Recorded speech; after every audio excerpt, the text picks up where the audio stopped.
Thank you. We'll call the meeting to order. It's Tuesday, May 25th of 2021. This is the Stoughton City Council, and the first order of business would be the roll call. Holly. Caravello.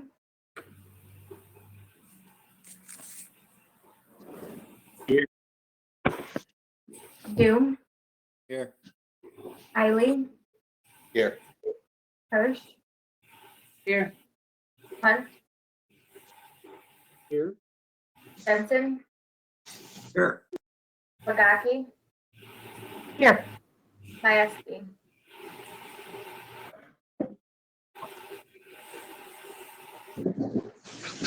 Is Alder Majewski here? He is. Okay, thank you. Reeves. Here. Schumacher. Here. Sikowski. Here. And Venegas.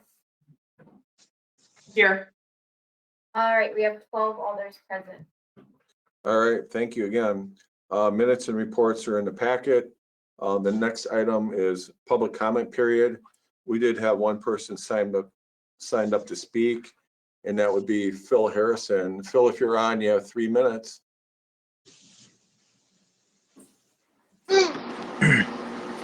I would like to open our comment by briefly discussing the effects the last 9 months have had on our family, our business, and the community, as well as the impact on a drive-through ban could have on the future as well. We have endured an immeasurable amount of stress related to the instability of our business's future, brought on by constant pushback from city officials.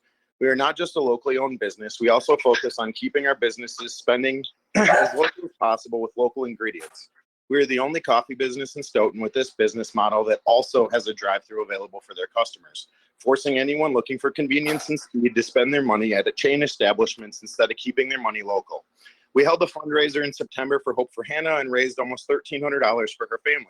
This type of event is something we wish to do more frequently, but with the continued uncertainty of our future ability to operate within the community, we've been unable to do this. We are constantly told by our customers that we are filling a need and supplying an option to residents of Stoughton and surrounding communities for quick, convenient, quality local coffee. We have been wanting to hire an employee, however, we refuse to hire someone if we might have to let go shortly after. So the approximately last 6 months have been extremely stressful, leading to the need to close 1 day a week and losing not only that revenue, but the consistency for our customers. On your agenda this evening is the proposed ordinance for mobile vending on private property. Part of that ordinance is a drive-through ban on mobile vendors. We firmly believe there is a safe way to do drive-through mobile vending, not only because we have been operating safely for 9 months, but also because it is a common business model nationwide, including at least a handful in Wisconsin. We ask you to please reference the site plan that I sent to all of you earlier via email for a clearer picture as I explain the steps we plan to take. We plan to relocate roughly 50 feet northeast of where we currently operate and park with our trailer facing east-west, putting the drive-up window on the west end of the trailer and the walk-up window on the south end of the trailer. This is between any oncoming traffic and any pedestrians at the walk-up window. Feel it's necessary to have both walk-up and drive-through options in congruence with the city's comprehensive plan to engage pedestrians and bicyclists. This plan and location provides in excess of 100 feet of stacking length and more than 40 feet of follow-through is required of brick and mortar drive-throughs. We will utilize portable parking curbs, as you see at the front of parking stalls, to provide a physical barrier between vehicle traffic and our trailer, as well as pedestrians at the walk-up window. These would be located along the yellow line immediately west of our trailer in the image. This is a change to the image added after a suggestion by Alder Jensen. The yellow line further west would remain traffic cones to signify the lane, allowing other traffic to freely pass. We plan to change the orientation of what is now an awning/window cover from being hinged on the top to being hinged on the side. These hinges would be located on the southwest corner of the trailer at approximately a 45-degree angle, positioning the window cover between pedestrians and vehicles so pedestrians are less inclined to walk around the corner of the vending vehicle. The side of the cover facing northwest will have a menu decal, and the side facing southeast will have a decal stating "Caution Drive-Through Traffic." Also, in the email you received, I offer my idea of how this plan could apply to all mobile vendors. Many of these points are direct from the conditional use in vehicle sales and service ordinance. I know it is not customary, however, I am available and willing to answer any and all questions you may have when you get to this agenda item, should you wish to call upon me. Thank you for your time. All right, thank you. Next item is communication and presentations. Are there any communications from council members this evening? Yes, Mayor. Alderperson Lagaki, go ahead. Thank you. I just wanted to thank the council for at least putting some interest and encouragement. We did the Power of Attorney for Healthcare Made Easy presentations with the cooperation of Stoughton Health and the Community Wellness Coalition. And pleasantly surprised, 46 community members attended. And wow, these documents can make a big difference for people. And I'm very just grateful that perhaps this is the beginning of a beautiful relationship and perhaps leading to other advanced care planning and helping other people complete their advanced directives, because they can really, really save families on their finances as well as their emotional health. Thank you. We completed those and looking forward to having those be a more normal activity, a regular thing. Thank you, Jean. Are there any other communications? I've got one. Alderperson Hiley. All right. So on community affairs and council policy, we are next week going to be, if you'll excuse my dog, next week we'll be checking in on how the first month of the new composition of our standing committees has gone. If you have questions about the procedures we've got so far, we're going to take a first look at our next meeting. So please reach out by email if you're on one of those committees and have a question or comment. And I will bring that up in the meeting next week. All right, thank you, Alderperson Hiley. Any other communications? Yes, I do. This is President Hirsch. Hirsch, go ahead. Yes, later this week, I'm gonna ask Holly to send out an email to every council member to ask for your council goals for this year. I hope to also have on there what we submitted last year and what we accomplished. And there was a number of goals that on there from last year that to do properly, we need to put it in the budget to hire different consultants to help us move through those. So if those are still high on your list for a council goal, it'd be good to have them, this year as well, and marked as such. So look forward to that, and I'd love if you could have them back to us by the next meeting. Thanks. Thank you. Any other communications? And I have a couple quick ones. We're hoping to have some potential options and recommendations for CACP next week for future meetings, whether it's in person or virtual or hybrid. So we're hoping we'll have room on the agenda for next week so we can have that conversation and give an update to the committee on what our options may be. And then the other update is I just wanted to let people know that this weekend and next weekend, various organizations will be out selling brats throughout the community. And it's part of the Brat Fest fundraiser. Normally the Brat Fest, of course, is held in Madison, and they're doing it throughout Dane County at various businesses. And then the proceeds go to different nonprofit groups in the areas. So if you're out driving around, keep your eyes open. You may see some brats being sold throughout Stoughton this weekend and next weekend.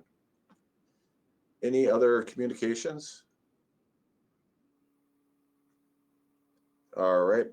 We do have a presentation from the Stoughton Downtown Merchants Association, and I'm not really sure who's going to lead that off. I did put a few slides together for you. Who's going to speak tonight? Is that going to be Sharon?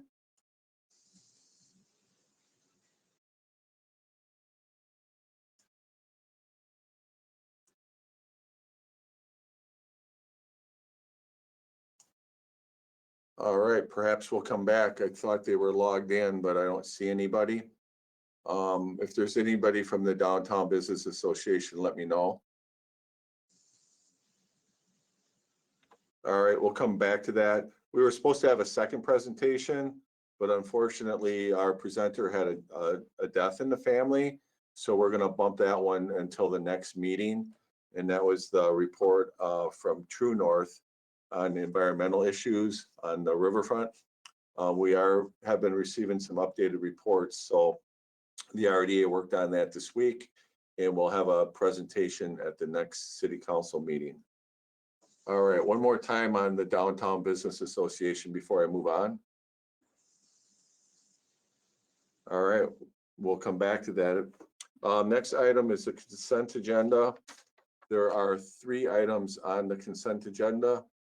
One of them we sent out as a separate email, which was this accord and satisfaction agreement.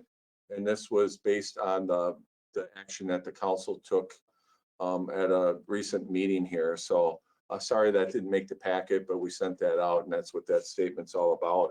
So at this time, I would entertain a motion for the consent agenda. Move to approve.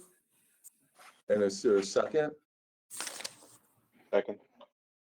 A motion and a second. Would anybody like anything acted on separately? Hearing none, all in favor of the consent agenda, say aye. Aye.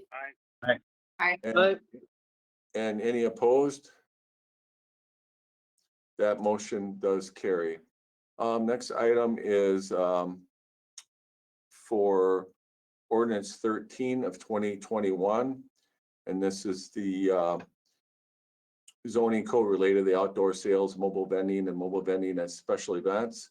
And this one came from the Plan Commission. This is a first reading.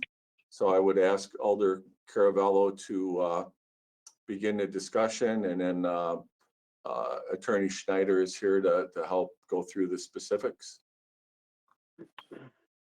Okay, and yes, if you could make this magically appear on our screens, I would be greatly appreciative. This is ordinance 13. Oh, sorry. I'm looking for it.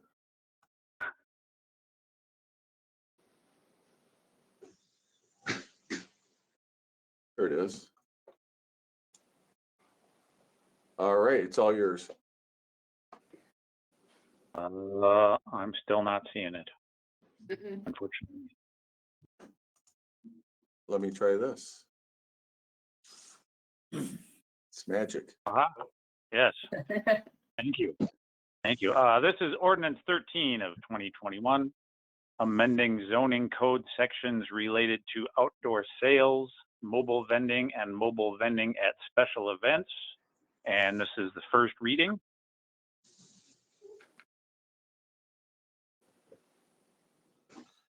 And this is something that's been being worked on, started being worked on, I believe, at CACP in 2019. And Plan Commission was working on it last year, and allows mobile food vending as a temporary use.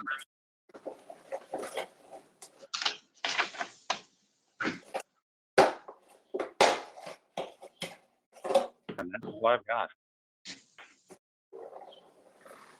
Good more. Did you want me to more specifically describe the proposed ordinance? That would be wonderful. Okay. So overall, the ordinance modifies zoning specifically relating to outdoor sales. So there's an existing temporary use called general outdoor sales, and it imposes some operational requirements on that existing temporary use. It also creates 2 new temporary uses, one specifically for mobile food vending generally, and one for mobile vending in connection with a licensed special event. Under the proposed ordinance, a mobile vendor is required to comply with a variety of operational requirements, including that mobile vending is not allowed in the public right of way. The use permit will expire after 180 days. The mobile vending unit can't be set up to reduce the amount of on-site parking below what's required for the principal use of the parcel. It can't impair traffic or pedestrian flow or obstruct vision for intersections, streets, and driveways. It cannot be offered through drive-through facility, as was mentioned before. Signage needs to comply with, generally needs to comply with the existing signage requirements under the code. There are limits on when mobile vending can occur. Specifically, that's between the hours of 6 a.m. and 9 p.m. unless it's operating on property adjacent to residential property, in which case it's limited to daylight hours, which varies depending on the time of year. They can't use amplified music or amplified sounds. They do have to comply with all food prep requirements and licensing requirements imposed by the state and by the county.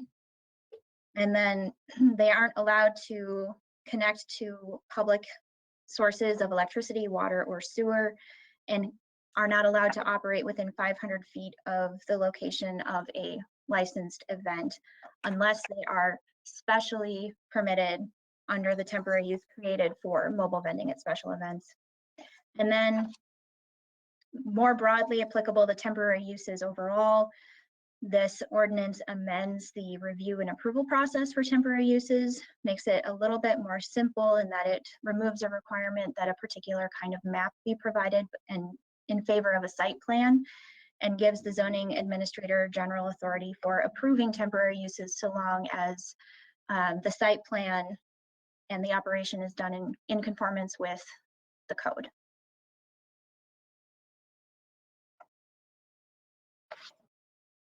And that's All it. right. Thank you, Rachel. Are there any initial questions or comments? This is a first reading, so if there's something that you see or you can let us know now, or you can shoot us an email and we can address it. I had a question. Sure, Alderperson Reeves. And this may be for the planning department and our chief-elect, but could someone talk a little bit more specifically about the safety concerns related to the drive-through component? Because I think that's one of the concerns that the owner and some constituents have. So I'd be interested to hear more about those safety issues if I could, please.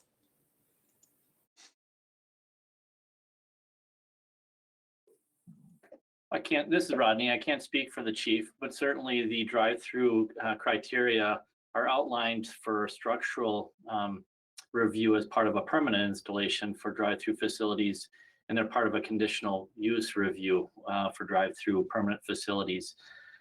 This is essentially an administrative review process, and without some of the structural lane configurations and the like, that could impede traffic considerations in a temporary fashion. In addition, I think we've all recognized the increased demand on the drive-through facilities, and in doing so, that might even heighten our need to revisit our permanent drive-through criteria for zoning code considerations. And, you know, I would just Yeah, say, we did have that conversation. Go ahead, Chief, go ahead. Yeah, I can just echo what Rodney was saying. I mean, from a public safety standpoint, the stacking of vehicles, even with some of our existing drive-throughs at businesses that extend out into the traffic lanes, poses a significant problem that we may need to look at going forward. But you know, most of this is occurring on private property for the mobile vending ordinance, and so a lot of that doesn't have a lot of impact on safety in the you know, on the street surface, but it definitely can cause some issues where those units would be set up. Alderperson Jensen, do I see your hand up? Yes, you did. Thank you, Mayor. With the changes that the owner has noted, with the addition of the permanent, or not permanent, but the temporary cement curbs, and the adjustments that he's made, does that now warrant a second look at this as far as the rejection of any type of drive-through on these? Well, I guess, I'll start out by saying what we tried to do when we worked on the ordinance is make something that, it would be a citywide ordinance and not really customize it for one particular business. Although we did take some of the feedback that was provided. We adjusted the temporary use up to 180 days. We put a provision in there that would allow it to potentially extend. We did adjust the hours. We also did some ordinance work on the signs and banners as requested. So, we have tried to make accommodations that we felt were reasonable. The drive-through one's a little tricky. I'm not sure if the map I put up before is the same one that you have. That was the one that I received the afternoon of the last Plan Commission meeting. So if there's something, and I'll put it up again, if there's something that's updated, you can certainly let me know. But, based on this one, this really highlights, the potential bottleneck that will occur coming in and out of the parking lot is you have vehicles coming in, you have vehicles coming out from multiple angles, multiple businesses, as well as a pedestrian crosswalk going in between traffic that are coming in and out of the proposed Starbucks. Also, the vehicle and the trailer in this particular one are located in parking stalls. So one of the things that would have to be determined on something like that is whether or not that would even, leave Pick and Save with the required amount of parking spots. So, you kind of put that all together, and based on at least the research I did, and, I've mentioned this at the last 3 Plan Commission meetings, I have not been able to find any ordinances that really encourage or allow, a drive-through, and they all cite, public safety reasons as being it. And if you've been to the parking lot, whether the card is there or not, and just watch the traffic flow, it's not really an ideal situation now. And, there's going to be even more traffic coming in here when this other building here opens up in the fall. So, I think that this really kind of illustrates the type of potential problem you're going to run into when you have all this traffic trying to get in a narrow entrance and exit that really only exits really toward the north here, if you would, or toward right out. Yeah, the right out. So this is really not, this is an example of what I wouldn't want to do, to be honest. I don't know if any others, have thoughts about that, but, it just really kind of illustrates the challenge, and I certainly appreciate and trying to understand what a business owner is trying to do. Being a business owner myself, I know it's difficult, and you're always looking for ways to, reinvent your business, especially through COVID. It's a difficult thing to do.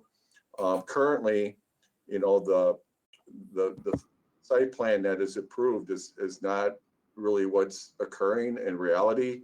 We have tried to be flexible on that and allow the current drive-up situation to operate, even though it was not included in the site plan.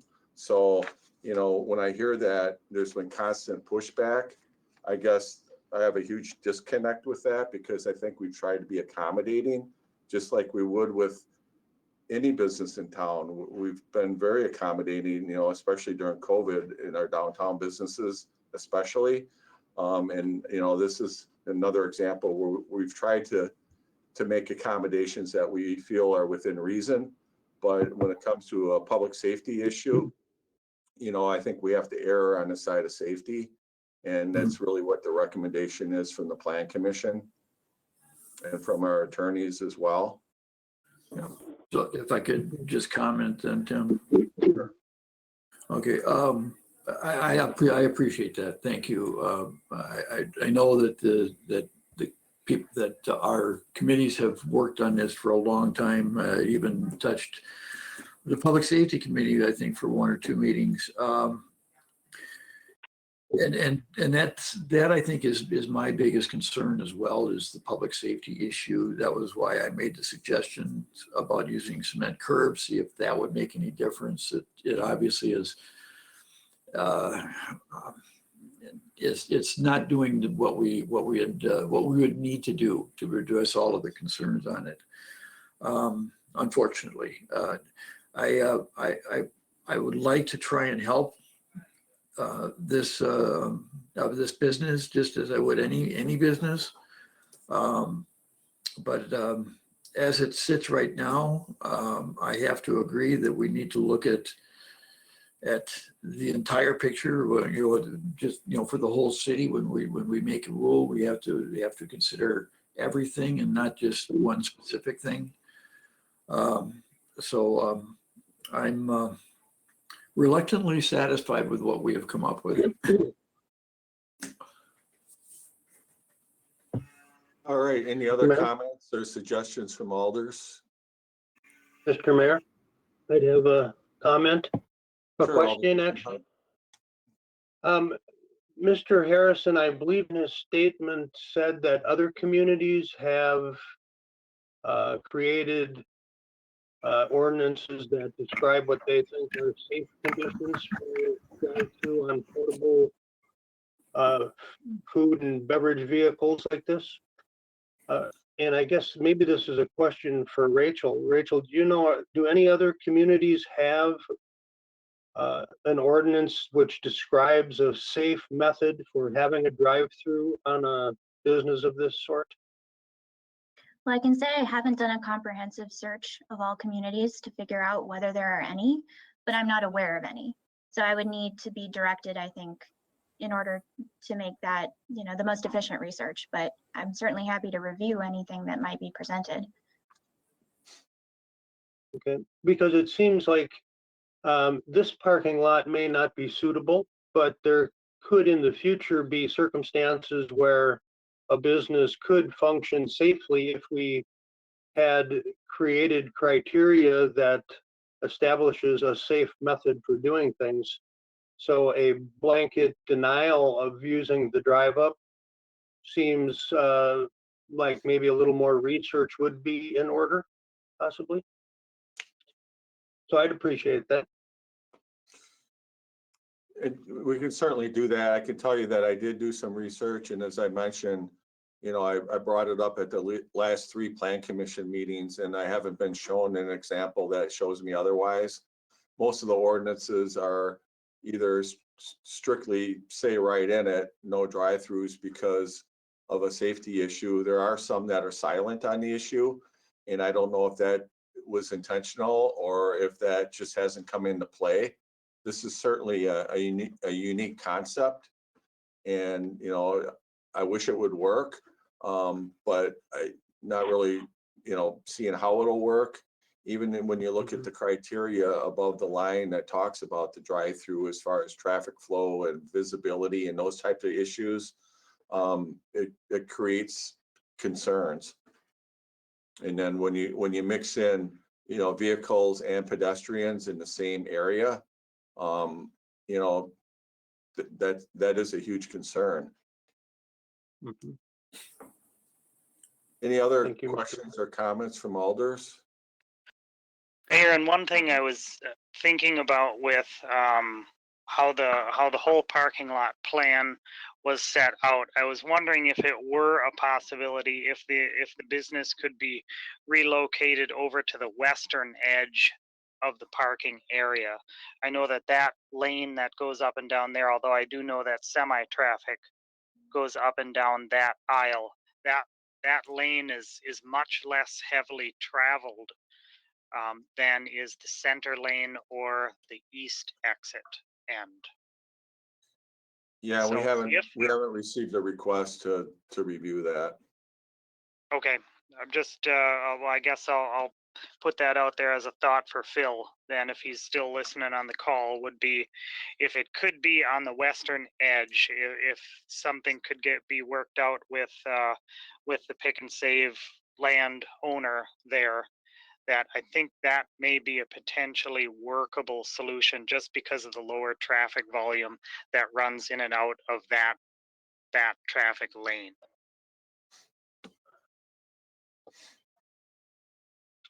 That's all I got. All right, anybody else have anything? Mayor, I have Yeah. two questions. One is this during public comment when Phil presented the new curbing and situation, how he's laying out the mobile food cart. Has that newest suggestion been reviewed by the Plan Commission? The only thing that we had submitted was the map I put up. And as I mentioned, that was submitted the afternoon of the last Plan Commission meeting. So whatever he spoke to tonight, I haven't seen. I don't know if he sent you a separate email that shows that, but I don't have it. And I guess, I mean, the only Plan Commissioners that would have it would be the council members that are on here, Phil and Brett. Yeah. Realizing that policies, ordinances are not for particular businesses, but given the intersection of this business and this ordinance coming up for review, I am hoping that his proposal can get in front of Plan before we make a decision. I think it deserves that type of discussion. If at all possible, even though I know multiple plans are being put forth. I just suggest that. My second comment was the 180 days. COVID's shed light on lots of stuff, weather, people outside. I am wondering why we chose 180 days and settled on that. And given that there's 365 days in a calendar year, can someone reapply for such a permit within the same calendar year if we stay at 180 days? I guess I can let Attorney Schneider answer that. Initially, I think we were looking at 90 days or less. Right, so what we've proposed here is a temporary use. So there's just something inherently contradictory in making something temporary last for an extended period of time. So that's where less than 365 days came in. The other piece is that there is no limit on someone reapplying in the same calendar year. I think there may have been in a prior version of this, but this version was amended to remove that. So someone can renew every 180 days without, or just before expiration, to prevent gap in their authority to operate. I'm glad to hear that if weather conditions or economic reality or whatever the case is, agreed, I hear that this is meant for more temporary, more stationary, transitional things like food carts, but it's interesting the things that are coming into our perspective these last few months. Is the cost of this renewal exorbitant? Could it become cost prohibitive for a small business to do something twice in the same calendar year? I think I would need to rely on staff to remind me what the fee is for the temporary use review. I don't have the fee structure here, but we can certainly supply it for the second reading. Thank you. I encourage Plan to look at this plan. I think that, yes, policy should not be set on an individual, but I also see an individual really working very hard to perhaps push and do what I think is really going on in other cities, whether there's ordinances or not. And certainly I appreciate that. I think the Plan Commission's been working on it since, if I remember right, November. We had two public hearings. And then, what we've been noticing is we're starting to get other food carts that are popping up in the city at different places and different events, and they're not permitted. And they're not, so, I think the purpose of the ordinance is to really have something in place so there's some basic understanding so we can have a safe, orderly, and consistent process.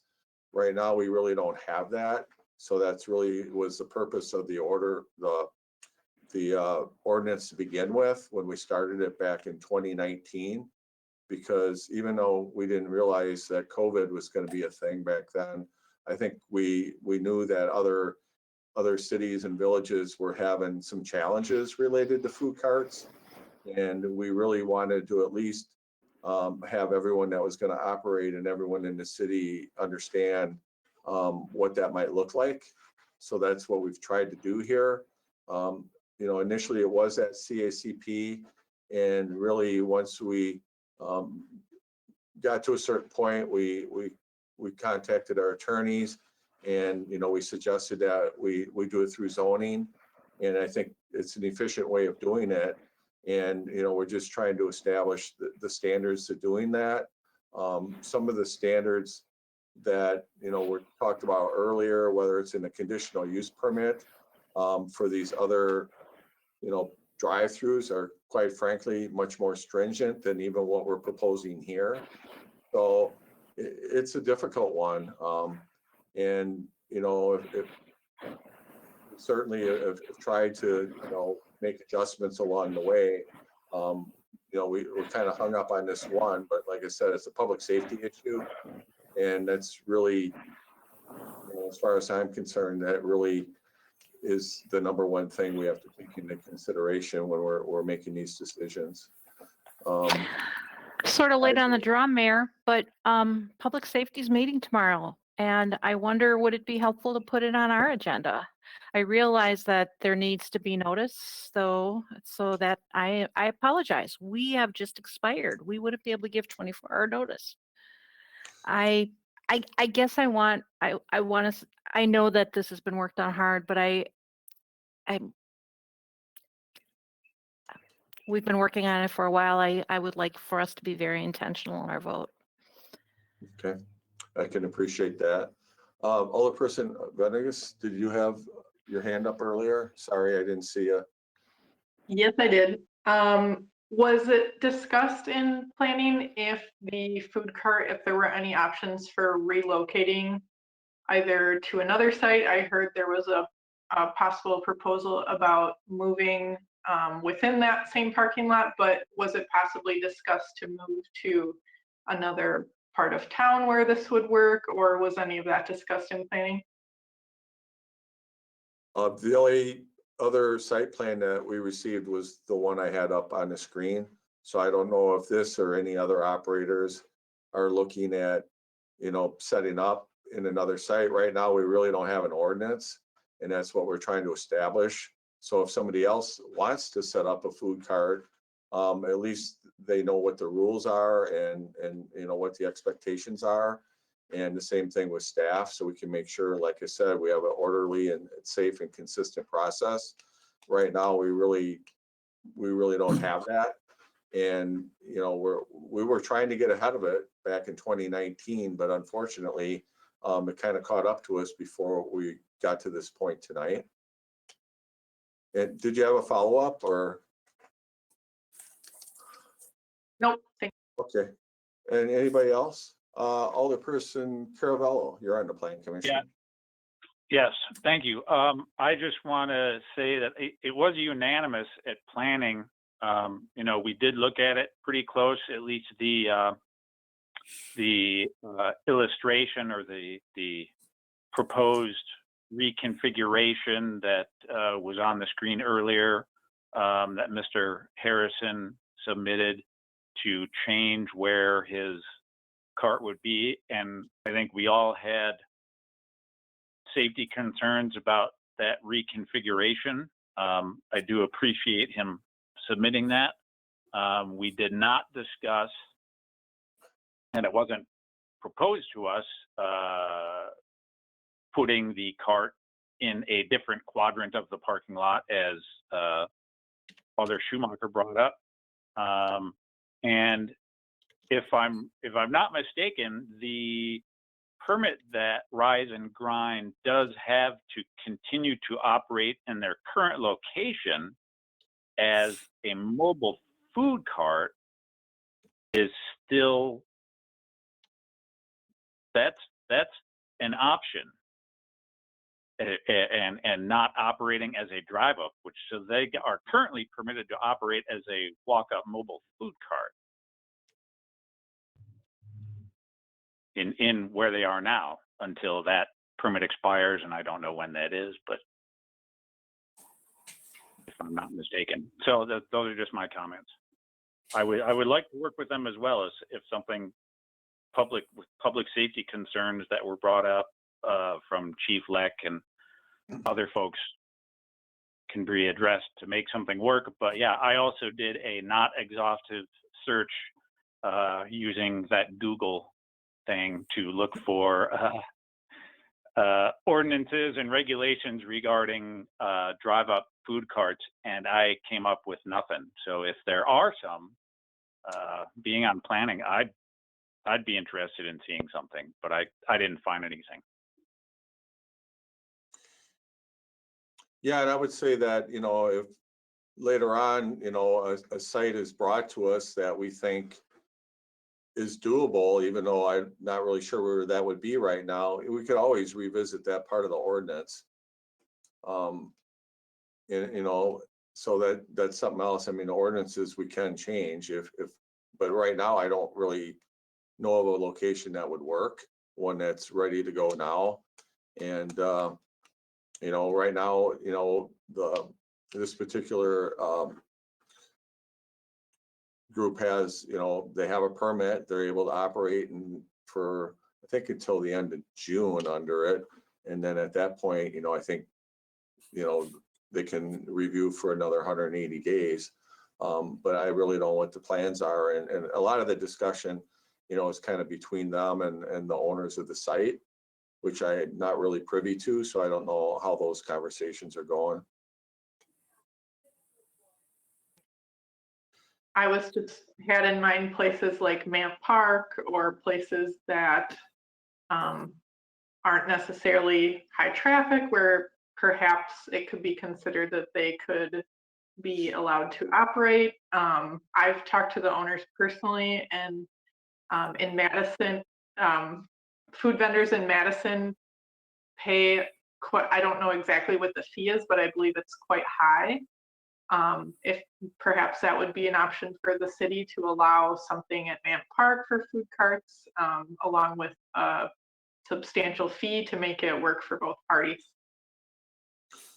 Yeah, I think those are all, you know, those are viable ideas. You know, they could do that now with a special events permit, but you know, that is one of the three, you know, parts, I guess, of this ordinance.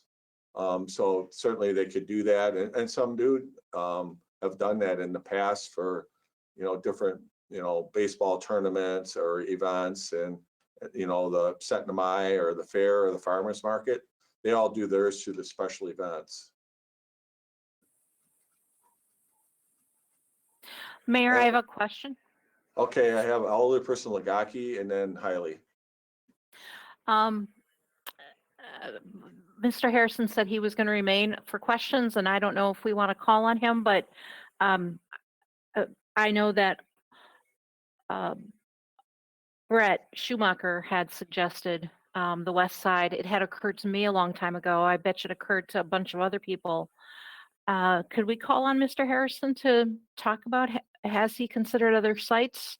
And is the west side possible, or is that owned by the tractor store, or of that same parking lot? I'm wondering if we could get some commentary.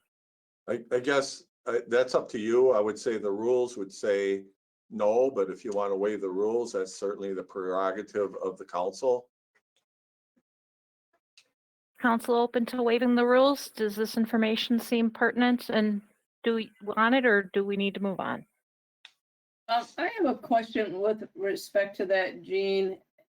I think what we need, what I was hoping from Plan Commission, was them to set up certain criteria for a food cart to be eligible for drive-through, not try to cut and paste it for this particular vendor, because like you said, this ordinance has to go for all the food carts. So is there some criteria that the Plan Commission and safety committee could do that would actually benefit and be safe and abide by a drive-through situation, not just, cut and paste whether it would work there, where we don't even know what the criteria are for it to work. I would rather have the plan commission figure out what the criteria are for it to work and the safety committee, as opposed to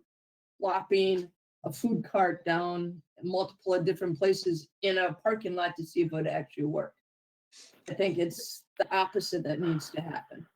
And at one point, that was part of the conversation at the plan commission, and I tried to come up with some criteria.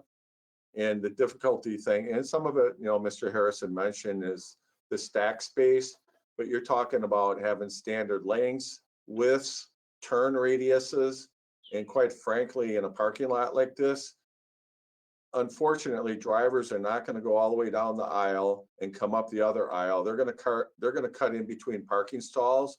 They're already doing that. And if somebody's pushing their cart out to their car and somebody comes whipping in between parking stalls in the morning, that's an accident waiting to happen.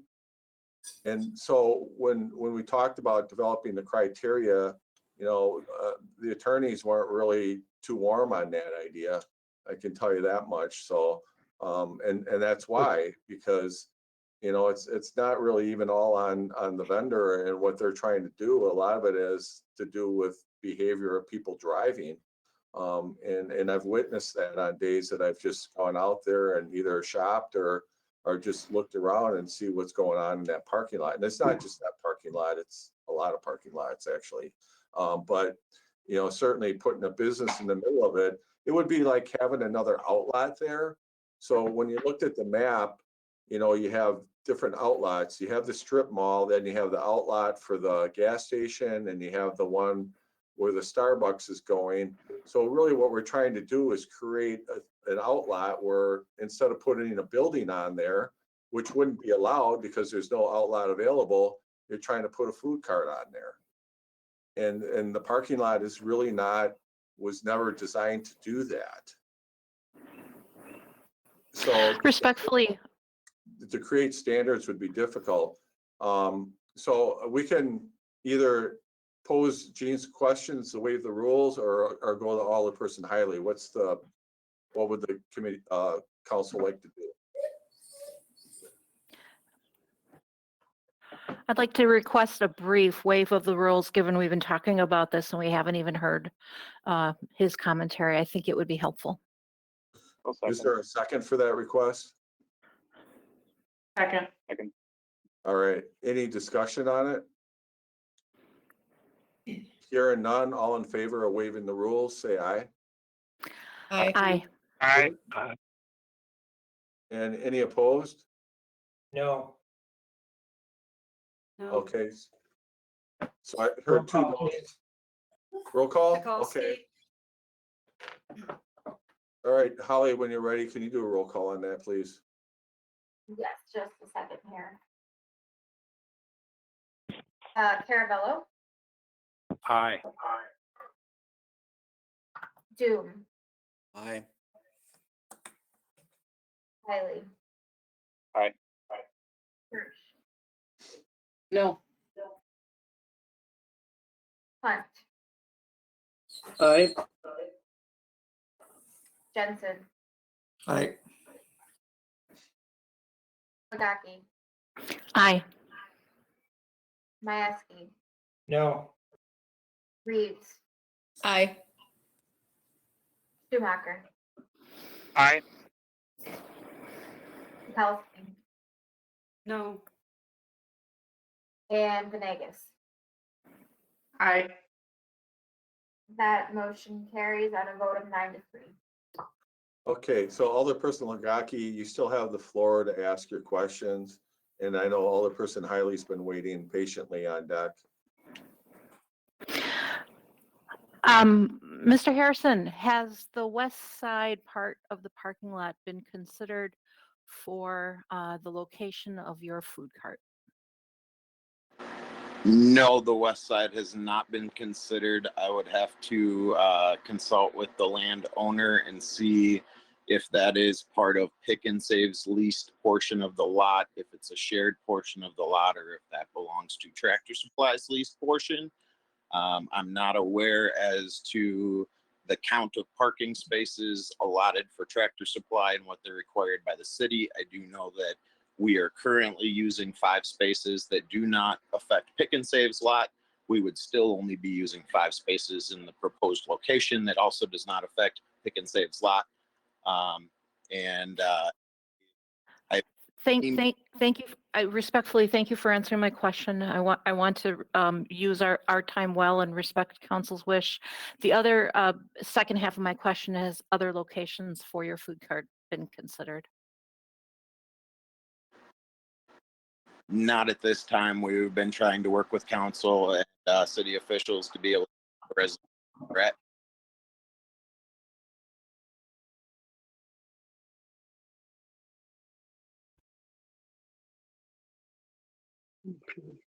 Did you have any other questions, Jean? Thank you. I appreciate council's latitude on this. All right, Alderperson Hiley. You were touching on this a bit, Mayor, and I brought this up with Mr. Harrison. I think one of the root problems is that a lot of us are frustrated that we can't find a productive and safe use of this parking lot, which is pretty much a wasteland. I suspect even when it was a Walmart at its peak, this parking lot was never full of cars. I think that part of this experience might be looking at our parking requirements and seeing if there's a more productive use of our land than having a giant clear-cut space of nothing like this. And I do admire I share the safety concerns, but I do admire the wanting to make something out of this space.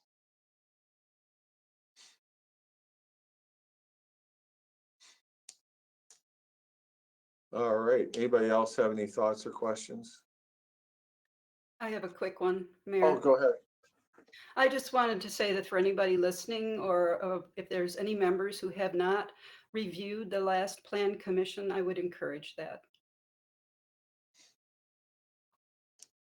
Mayor, may I add one more Sure. piece of information?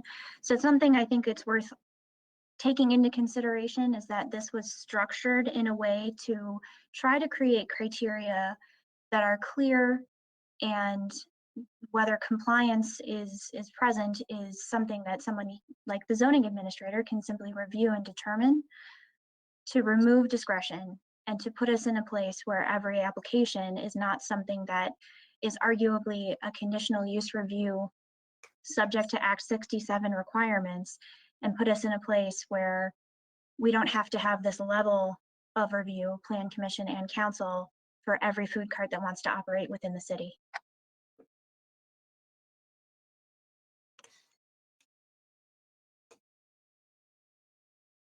All right, anything else on this one? No, I guess, I mean, I guess with this ordinance, and I appreciate all the work that's gone into it, and I really appreciate a small business trying to think outside the box. And I really, like you said, I really want to figure this out, but maybe like what, Alderperson Hiley was talking about, maybe future parking lots, or when we reline parking lots, we can come up with criteria that would allow, one, safe access for food trucks, or have, food truck designated areas, if, and possibly, drive-through capability. Right now, trying to retrofit it into Pick and Save's parking lot with other drive-through capabilities of the gas station, Starbucks, and all the other stores just doesn't seem feasible at this point. But I really encourage us to really, we have another developments coming our way. How can we improve this? Because food trucks are going to be the, are the future. So how do we add that in our future development? It's just a challenge. There's something to, consider and to start planning for. Alderperson Jensen. You're on mute yet, Greg. I'm trying to keep the dog from protesting. I've hesitated to bring this up because this is something that's quite a bit into our future, but we have talked about or plan to talk about what we are going to be doing with the utilities land that's out by Kettle Park West near the substation. As I see it, and I've thought about this for the last week or so, that a section of that could be cordoned off and basically a food cart park could be created out there if we could find someone who would be willing to develop that. It would then create a situation where basically like the incubators that we're putting out in the industrial park, it could create an incubator area for these food carts. That's something that's long-term, something I think that's very viable. But obviously it's not going to create the environment that we need right now for this business to maintain itself. But that's something I would like to put forward that for the council to think about.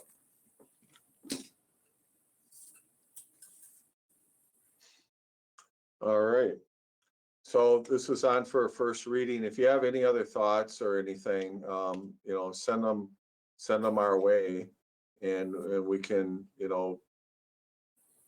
have some more internal discussions and see whether or not any ideas are viable. But this is kind of where we're at right now. Otherwise, the plan would be to bring it back in 2 weeks.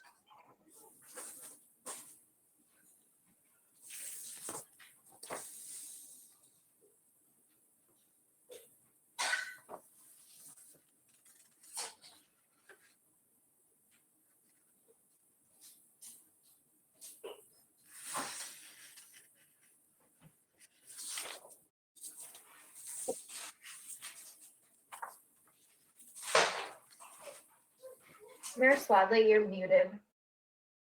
All right, thank you. So the next item on the agenda will be for special assessments. We do have a need for a public hearing. So here's the resolution that kind of goes with it. Director Shield, did you want to walk us through the special assessments? Sure. The special assessments were put together based on the ordinances and policies that we have in place. Essentially 50% of the cost of replacement sidewalk and curb and gutter is assessed to adjacent property owners. 100% of cost for driveway, aprons, and carriage walks are included.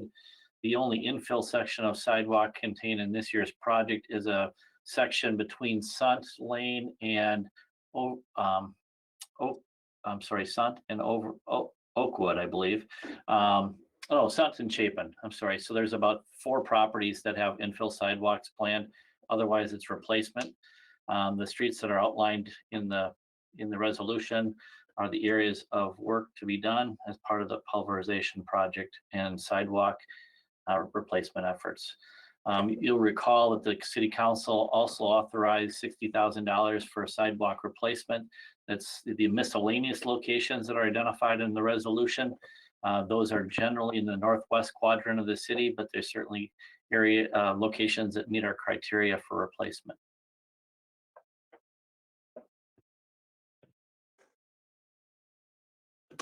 All right, and we did have a kind of an open house, and really most of the discussion there involved some of the businesses, particularly on Nygaard, that would be affected with some temporary I don't know if they're complete roads or lane closures.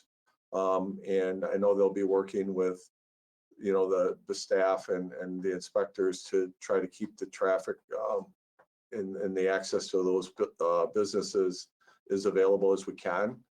I don't recall really having a whole lot of feedback from any of the homeowners. Do you, Director Shield? We've had individual questions that we've met in the field on several of them with property owners. I don't think there's any lingering outstanding questions or concerns that are necessary to be addressed. As you mentioned, we're working with a number of the business owners to try to mitigate or minimize the disruption on Nygaard. There will be a closure of Roby Road actually from Nygaard to 51 for a short period of time, about a week. And then there will be a local traffic only while the pulverization work goes on these streets. But I'm not aware of any outstanding concerns. Otherwise, people likely would have attended the public hearing as well. All right. Any questions before we go into the public hearing tonight? Hearing none, we'll close the regular meeting and we'll reopen for the public hearing. And I didn't have anyone signed up to speak, but if there's anyone wishing to speak at the public hearing regarding the special assessments, you could do so now.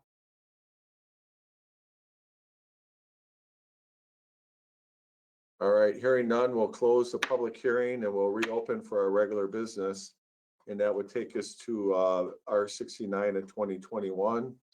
And this one came through the Finance Committee. And Alderperson Schumacher. All right, thank you, Mayor.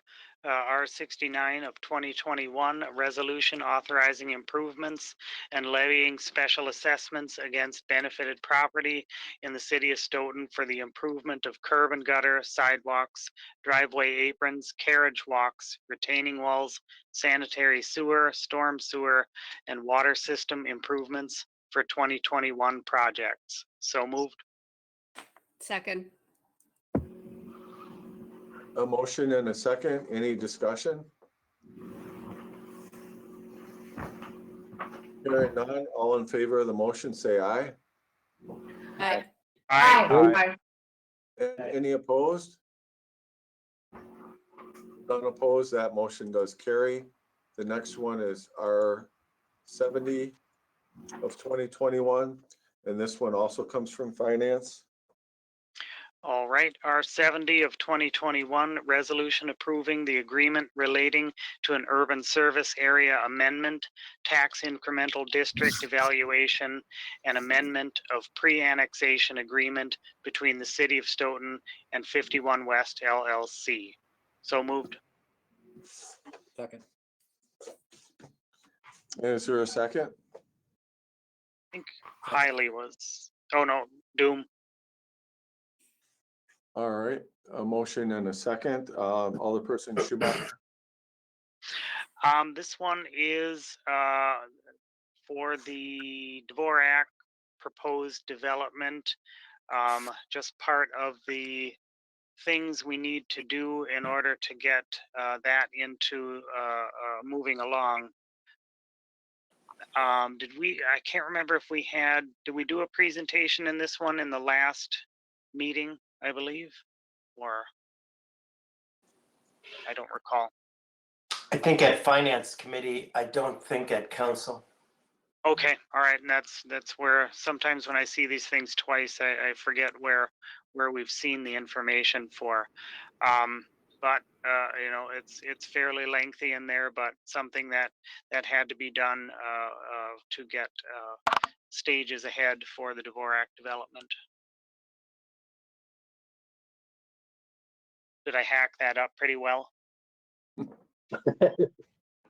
I'll just supplement briefly if I could. There are three major objectives that are being addressed with this agreement. One is to require the developer to reimburse the city for the costs associated with the Capital Area Regional Planning Commission Urban Service Area Amendment process. The second is to require the developer to reimburse the city for the costs that it will incur in evaluating the developer's request for tax incremental financing. This agreement requires the developer to provide a deposit to secure payment of those expenses.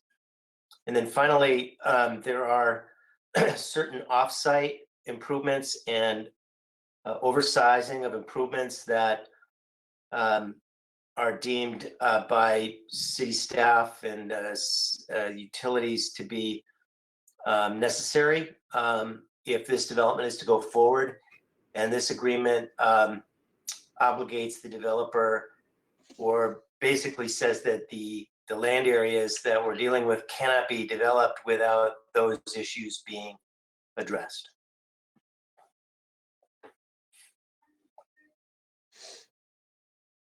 All right, any questions or comments on any of those items? Nope. Hearing none, all in favor, say aye. Aye. Aye. Aye. Aye. And any opposed? None opposed, that motion carries. Next one is R71 of 2021. And this one here also came from the Finance Committee.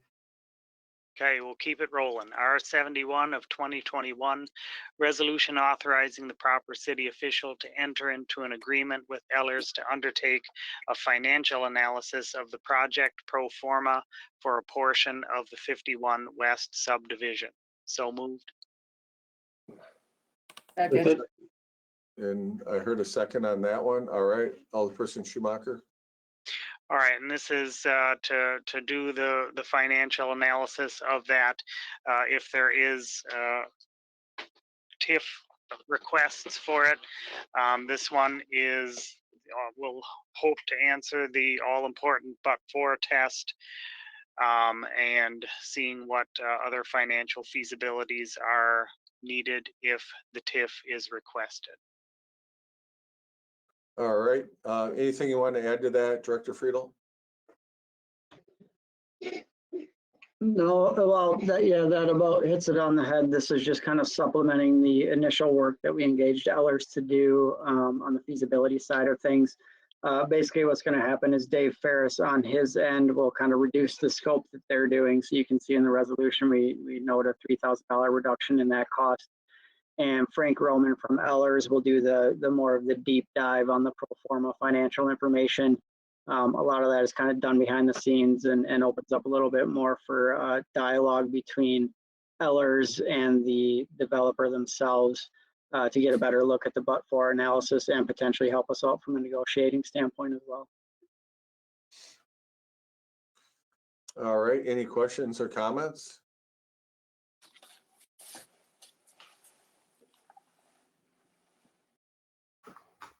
All right, hearing none, all in favor of the motion, say aye. Aye. Aye. And any opposed? Oh, any opposed? That motion does carry. Next one is R72 of 2021. And that one is coming from the Plan Commission, Alderperson Carabello. Yes, thank you. This is Resolution 72 of 2021, a resolution finding that the expansion of the Stoughton Urban Service Area to include approximately 90 acres of land on the northwest edge of the city is consistent with the City of Stoughton Comprehensive Plan and directing staff to submit a request for expanding the Stoughton Urban Service Area to include said lands. And I so move. And is there a second? Second. Second. All right, and there's a second, Alderperson Carabello. And if he doesn't mind for elaboration or to field any questions, I would like to hand this to Plan Director Shield, if that's okay. Sure. The urban service area would need to be amended for development for expansion of sanitary sewer into the area known as the 51 West or the Dvorak area that we've been talking about. The CARPC process is kicked off by this resolution. and the application would get forwarded to them. We'll likely have to make a presentation at the CARPC organization to seek this approval. But it is a step in the process, and we think that it's a suitable amendment to the USA for this area. All right, any questions or comments? Hearing none, all in favor of the motion, say aye. Aye. Aye. And any opposed? That motion carries. Next one is R73 of 2021. And this one comes from Finance. It seems like the tag team between Phil and I tonight, I think. All right, R73 2021, resolution designating official authorized to declare official intent under reimbursement bond regulations. So moved. And a second? Second. And there's a second, Alderperson Schumacher. All right, this is with the Treasury Regulation Section 1.150-2. This is mostly a formality to gain or be in compliance with that regulation, which I believe we are already doing anyway, but seems to be just a formality in a resolution for us. Did I kill that one, Jamin? No, it is just a formality. Literally, the only change in here is at the very bottom of page 1, and it's my official title. It had existed as Director of Finance and Economic Development, just in an attempt to cross the T's and dot the I's. We just updated this to make sure we don't get ourselves in a bind at a later date. So that's literally the only change to this existing resolution. This has been passed before. But again, I just updated the official title to make it official. All right, questions or comments? Hearing none, all in favor, say aye. Aye. Aye. And any opposed?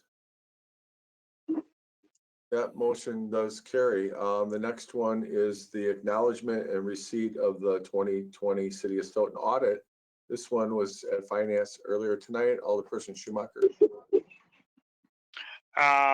This was, so we went over this in the committee in a little bit of detail. We got kind of the highlights of it. This is a very, very thorough report, of which Baker Tilly does a fantastic job with these. To go over the details of the report, I will hand that to Carla. Great, thank you so much, and good evening. I'm Carla Gogan, the audit partner for the City of Stoughton, and I am going to focus on the reporting and insights document. We did go over this in more detail at Finance. I'm going to focus tonight on our audit responsibilities, the required communications, and then the financial highlights. We were running to the end of the meeting, so I did rush through the financial highlights, so I'd like to spend a little bit more time now before council. I want to start by thanking Jamin and his team, Ryan and Jamin, who prepare a lot of information for us for the audit. They were very prepared and organized, responsive, timely, and that certainly makes our job a lot more enjoyable and a lot easier. We did complete our audit field work from a remote standpoint or virtual standpoint. But with the use of technology, we were able to perform all the procedures necessary to issue our final deliverables. I will pause at periodic times to ask if there are any questions, but I'll start with our responsibilities. So as your audit firm, we have several responsibilities, and they are listed here. One is to provide reasonable assurance that the financial statements that are issued each year and that we provide our audit opinion, that those financial statements are reasonably stated, and that reasonable assurance that is a high level of assurance. We look and do a risk assessment as a part of our planning process, and we carry out the annual process. that process, we also gain an understanding of the internal controls of the city. We do not audit the controls of the city, but we understanding of the controls. And then also do issue an opinion. And as I mentioned, we issued an audit opinion, which was unmodified or a clean audit opinion. That is the highest level of assurance that you can receive, and it is what you should expect to receive. So then we show management's responsibilities at the bottom of the page, and management is responsible for providing us information, records in which we are able to audit. They need to provide evidence of following and ensuring strong internal controls. And we also request that management provide representations to us at the end of the audit process.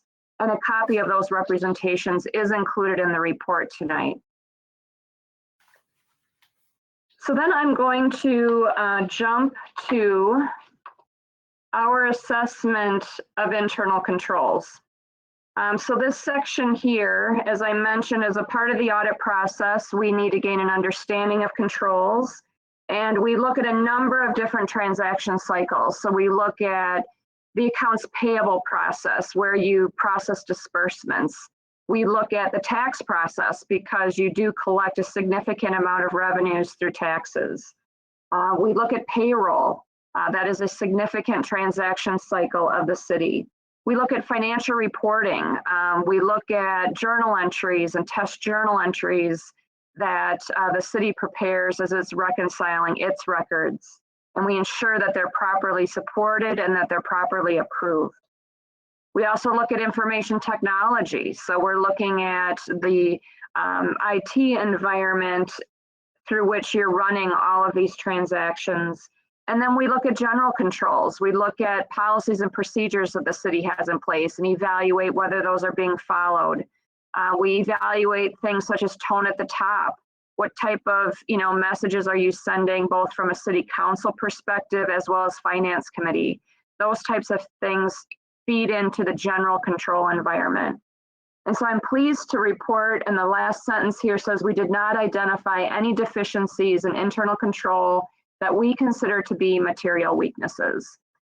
So as I mentioned at an earlier meeting tonight, I've been doing this for almost 30 years. I work entirely in the state of Wisconsin, and I work entirely working with local units of government from the smallest townships in Dane County to some of the largest municipalities, cities, and counties in the state of Wisconsin.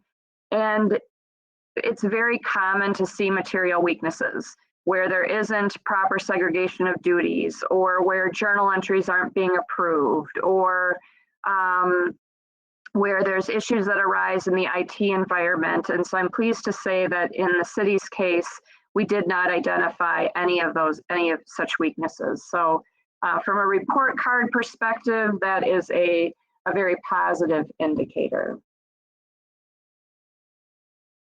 We then include a number of items that we're not required to put in writing that follow that internal control matters point. And we did discuss those items at finance. So I'm going to jump to the required communications. And this goes through accounting policies. The city did not adopt any new accounting standards or new accounting policies that impacted the audited financial statements during the year. We identify the various accounting estimates or most significant estimates, and those are listed here, and how we are able to conclude that they are reasonable, and we were able to do that through the audit process. And then we have a number of assurances essentially that we're providing at the bottom of the page. And again, these are all required communications. So if you were to compare a written report for this section against another municipality, you'd be able to see what is reported for them. But again, pleased to say we did not have any difficulties as a part of the audit process. We didn't have no other audit findings or other issues that were required to be communicated at this time. We had no disagreements with management. We did have an uncorrected misstatement, so it was not considered to be material. Anything that is material that we identify during the audit process, we are required to represent or provide that in the audited financial statements. However, this item was not material. It's related to other post-employment benefits, but we do provide more details of that on page 35 of this report. We did not identify any significant unusual transactions. Any information that includes, once we issue the financial statements, this is just a comment to say that if, for example, the city includes our financial statements in an official statement related to a bond issuance, that we're not required to review that information that is included with our audited financial statements unless the city engages us to do so. Management did not consult with other accountants as a part of the audit process. This references the representations, again, just to make you aware that those representations have been made. We did not identify any non-compliance with laws and regulations. We did not identify any fraud during the audit. We have no concerns that the city will not continue to exist in existence beyond 12 months. This is a concept that doesn't come up much in government, in particular because in the state of Wisconsin, it's against state statute for a government to file bankruptcy. But it is a required disclosure as a part of the standards because in the private sector world, this is more of an issue where you might be auditing a commercial business. And if you have concerns that they are not going to exist, then there are certain requirements related to disclosures. Independence, we're not aware of any matters that would have impaired our independence as a part of the audit process. We did not identify any related parties. And then lastly, in our required communications, we are required to disclose any non-audit services that we provide. And we are required to evaluate all of these services. One, to ensure that management has, frankly, the skills, knowledge, and experience to oversee our work and to make any final decisions because we cannot stand in the shoes of management. And so the majority of these are directly related to the audit process where we do prepare the financial statements for management's convenience.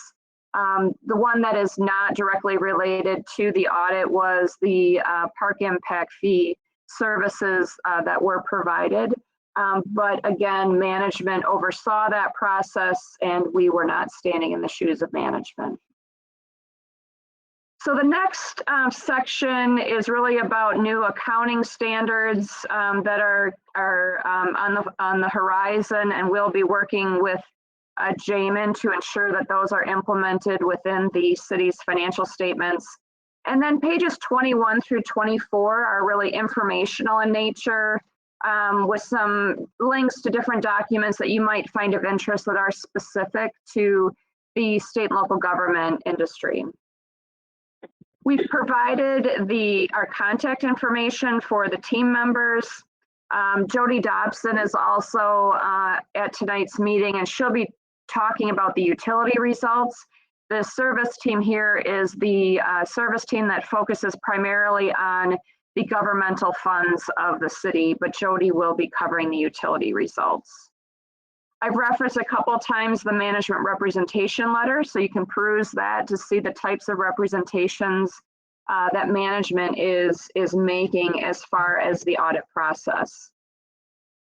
And then I'm going to jump directly to the financial highlights or the audit results. And then I will pause at the end of this, answer any questions that you might have about the required communications, the city's financial results, and then I'll be passing it on to Jody to discuss the utility results. So I will pause here momentarily to address any questions that you might have. So the audit results, you do have access to the audited financial statements, which it's a voluminous document. There's a lot of information included. And we've pulled out of that certain metrics and results that we think might be of greatest interest to you. It's important to note that included in the financial statements, there's also a document referred to as management's discussion and analysis. and it's on Roman numeral pages 3 through 14. I do recommend that you take a read through that. That was written by Jamin, and it does require the city to follow a prescribed format that the accounting standards require. But the content and the explanations regarding variances from year to year and the significant activities of the city are covered in that document. So I do recommend that you take a read through that. The city has 37 individual governmental funds. So if you think about, I like to compartmentalize things and to put things into buckets. And you have the general fund, which is your main operating fund, and that's where I'm going to spend time talking about tonight. And then you have your debt service fund, which its purpose is to do just that. You levy taxes, it pays principal and interest to satisfy the obligations of your debt service. You have a number of capital project funds where their purpose is to utilize funds, either funds on hand that have been collected over time, special assessments and so forth, or borrowings to pay for infrastructure type items, buildings, as well as your tax incremental finance activity. So it's somewhat cyclical in nature, and it's driven by your capital improvement plans. Then you have special revenue funds, and those are largely driven by grant dollars that maybe you have received, or monies that are restricted for a particular purpose, or activities, for example, library activities. And again, those are, driven typically by activities related to grant funds or monies that are restricted or committed for a specific purpose. So the general fund, and I'm gonna blow this up a little bit to make it a little bigger. Again, as I mentioned, is your main operating fund. So this is where you're recording a good share of your activity related to just running the operations. So this is your public safety, public works, general government, and your primary revenue sources are taxes and intergovernmental or grant revenues. And at the end of the year, if you take a look at your assets, which are liquid in nature, so cash and receivables, and then back off of that, your payables at the end of the year related to the general fund, you have fund balance.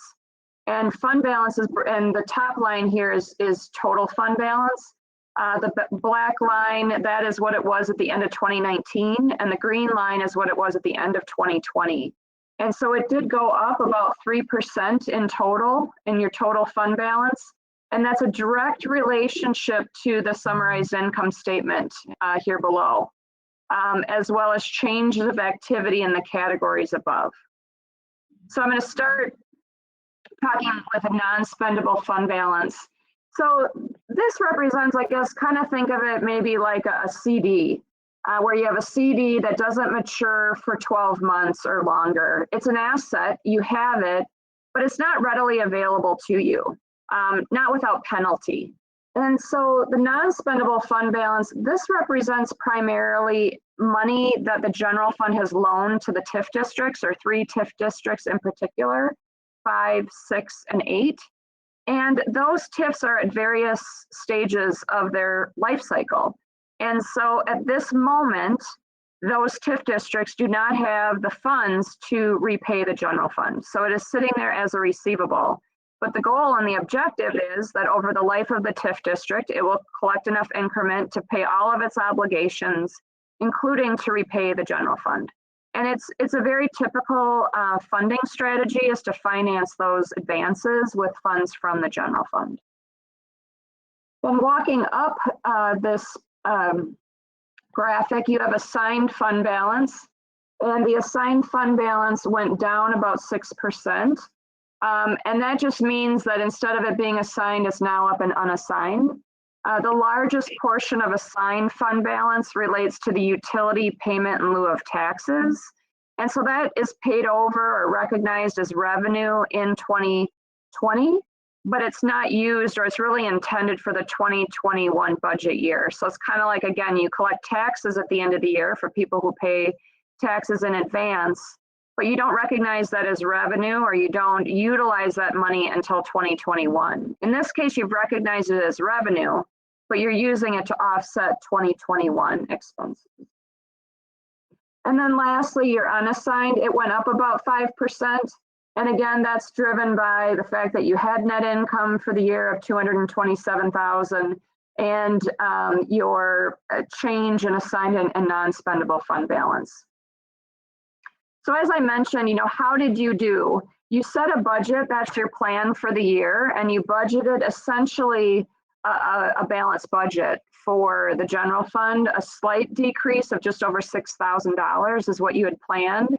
You had actual of 227,000, so a positive variance of 233,000. The biggest drivers, your revenue losses were not as great as they could have been, and that is because you did receive some COVID grant funding. And your expenditures, you actually came in less than budget, and a lot of that was driven because you cut some expenses related primarily to culture and rec. So with the pandemic, you weren't able to deliver certain services, and that's reflected then in a reduction in cost. So we look at the next page. I always say it's really important, critical to have policies and to manage to those policies. And the city does. The city says that it is to maintain unassigned general fund balance within 20 to 25% of general fund annual budgeted expenditures. So again, as we go back to this last page, your unassigned fund balance, is this amount here, the 4,482,000. And so that's the amount, and it was 30%. So just over the metric or the policy that you have in place of the 2020 general fund budgeted expenditures. Your policy does require that you take your unassigned fund balance in the general fund, but you do factor in deficit balance of the Opera House and landmarks, just because those are subsidized by the general fund. We look at it a different way. So another way to look at it is to take your unrestricted general fund balance. So again, if I go back to the previous page, your unrestricted is your unassigned fund balance. So this is your monies with no strings attached, as well as your assigned fund balance, because you can decide how you're going to fund or what you're going to use that assigned fund balance for. So we take a look at those two amounts combined, and you are at 60% as a percentage of general fund expenditures. So very healthy fund balance in the general fund. It does provide you more flexibility. And certainly, I've again been doing this a long time presenting, and we talk about unexpected things. We talk about how you might have a snowy winter, or we never talked about a pandemic. And Jamin can attest to the fact that it's difficult to grow fund balance, especially operating in Wisconsin under levy limits and expenditure restraint. So this does afford you options as you decide what your strategic priorities are. And that includes, capital programs and other. So then I'm going to pivot and cover two more slides, and then I'll pause for questions, and then transition to Jody, who's going to spend her time talking about the enterprise funds of the city. But if you think about the ways in which you finance city projects, you finance them through tax levy, which a lot of that is to finance operations, and you finance that through grant revenues primarily. However, for longer lived type projects, or for development incentives related to TIF, so for economic development, you do borrow debt to do that. And so the city has a policy that its total outstanding general obligation debt is at 4% or less of equalized value. So if we kind of break that down for a moment, general obligation debt, that's secured by the taxing authority of the city. So you're able to borrow money at a lower interest rate because you have taxing power. And even though we have levy limits, the levy limits allow you to borrow money to pay your debt off, and debt holders like that. And as a result, it's secure. And in today's environment, we're still operating under historically low interest rates. And so the city policy is to be at 4% or less of the equalized value of the city. And the city was at 2.9% in comparison to the 4% metric. We look at it again a little bit different way, and we look at your total legal debt margin capacity, which is 5% of the equalized value. And that's this top line here. And that legal debt margin is consistent for all governments in the state of Wisconsin. All have to abide by that 5%. And that's the top line. And you can see how that equalized value has grown over 5 years. The green line is your GO debt outstanding. And you can see that while it has grown over the last 5 years, it is lower at the end of 2020 than it was at 2019. And the city is at 58% of its debt limit. If you look down below, you'll see what type of debt the city has outstanding. And again, 36 million is related to GO debt, 34 million related to the city, 2 million related to the utilities. Of the city debt, however, about 8.8 million is related to TIF districts. And the intention is that the TIF districts, again, will generate the increment necessary through the growth that is occurring in those TIF districts and the increment that you're able to keep versus sending that increment to the overlying districts to pay that debt off. However, the city, should it need to, has the ability to levy debt to cover that if it would need to. Then the other type of debt is revenue debt, and Jody will cover this in more detail, but revenue debt is just for the utility, and whereas GO debt is secured by the taxing authority of the city, revenue debt is secured by the revenue source of the utilities. You have utility ratepayers, you have rates in place that are structured in order to cover the debt payments. So the last graph that I'll mention is another item that we look at related to debt. And it's just, if you look at, again, I've used this example before, but it's the best one I can come up with. And that is, you think about your annual or your family's financial budget.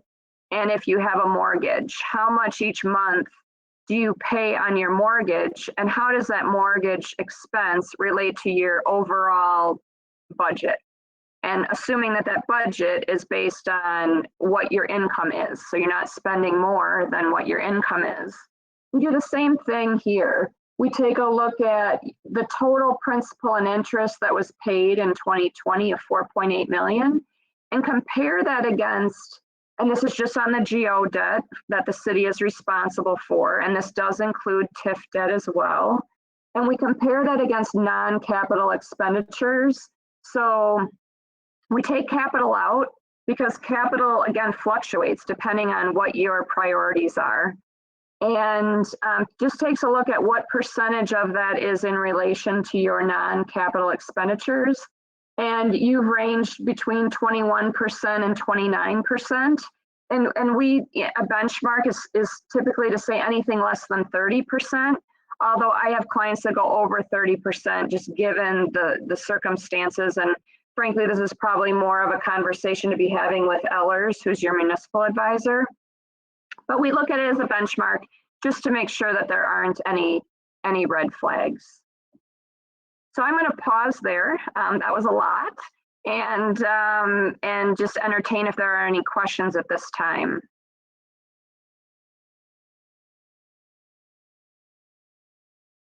Any questions from the members?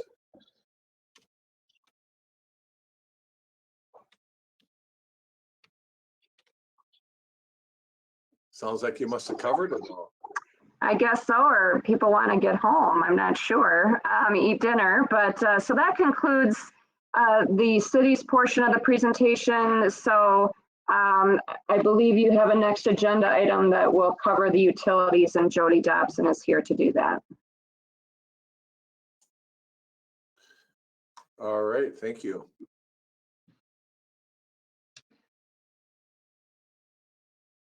Thank you very much for having me here.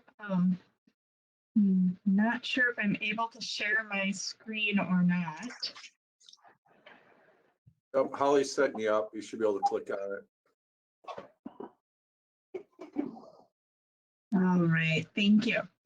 So as Carla said, the audit process for the utilities is really very similar, so I won't go through those details. And we work hand in hand with Carla's team to coordinate where there's overlap between the utilities and the city, or things that can be consistently planned, but the process is the same. So what I wanted to focus on were the audit results or the financial highlights. So first, for the electric utility, we do look at things a little bit differently for the utilities, in part because they are enterprise funds following full accrual accounting, and in part because 2 of the 3 utilities, the electric and water utility, are regulated for their rate setting by the Public Service Commission. So that's why the first number I have at the top of the page here is the rate of return, because that's a key benchmark that the Public Service Commission uses when they design rates. They will have an intention that they are able to recover the operating costs of the utility, the depreciation expense, which should mirror your debt service on your investment in capital and replacements, and then provide a return on that investment in capital. So your electric rates were designed to have a 4.9% rate of return. These are relatively new rates, I can tell by that rate of return. And the actual rate of return for 2020 was 5.16%. So we are just above that. And the reality is you never hit that number on the head because it's based on a lot of estimates, but the idea is to be close. So if we look down at the graph here over the last 5 years, we can see the operating result or revenues, the green line, did decrease a little bit from 2018 to 2019, but then stayed very stable from 2019 to 2020. At the same time, over that 3-year period, the operating expenses, or our black line, has continued to decrease slightly, allowing us to have a good margin in the electric utility. 3 other items that we like to look at for utilities relate to the cash reserves that are available for the utility, and then 2 items related to debt. First, the debt coverage, or the ability to pay that revenue debt that Carla mentioned, and then also how much of the investment in capital, because our utilities are so capital intensive, has been financed through outstanding debt that is still to be paid versus equity. So looking at that cash reserves for the electric utility, the Government Finance Officers Association would say that you should have a bare minimum of 3 months worth of operations in your reserves, allowing you that flexibility to keep things running if you had a large customer that couldn't make payments, if you're in a pandemic and you're not allowed to charge late fees to collect payments, if you have unusual expenses that come up from a storm or a major maintenance event, things like that. At the end of 2020, the electric utility had just over 6 months worth of cash on hand, so very strong cash reserves. And as we look at the last 5 years, anywhere from just under 5 to just over 6 months, so very stable as well. In looking at the debt coverage, when you issue revenue bonds, because the primary pledge on those is the utility's ability to charge fees or rates to generate revenue and pay the debt service, one of the requirements is typically a debt coverage that says the bondholders would like your revenues to be sufficient to pay your operating costs, and then your debt service, and an extra 30% in essence is what the 0.3 is on your debt service. So it provides that little bit of cushion that you're not going to not be able to pay debt service because of an unusual maintenance expense. So at the end of 2020, we can see while the requirement was 1.3 times, you were at 5.7, almost 5.8 times. So no concern there about missing that debt coverage requirement. And then the last one is in looking at the electric utilities plant and service, only about 20% is financed through outstanding debt. So very low amount of debt outstanding. So that coupled with the good debt coverage and the cash reserves provides a lot of flexibility in how you finance future projects. So looking then at the same information for the water utility, We can see the water utilities rate of return was 4.2% compared to its authorized of 5%. So just a little bit below that authorized, decreased a little bit from the prior year, but not significantly. So just something to kind of keep an eye on. If you started to see a downward trend over time there, it might indicate something to look at, but not just 1 year.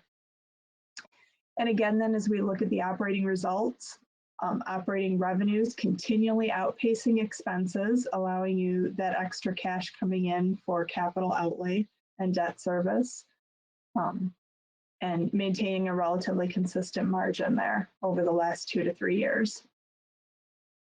Then looking at the unrestricted cash reserves, here we see the water had just under 8 months worth on hand at the end of 2020, and that's been building over the last 3 or 4 years. So that's really positive, allowing you that increased flexibility.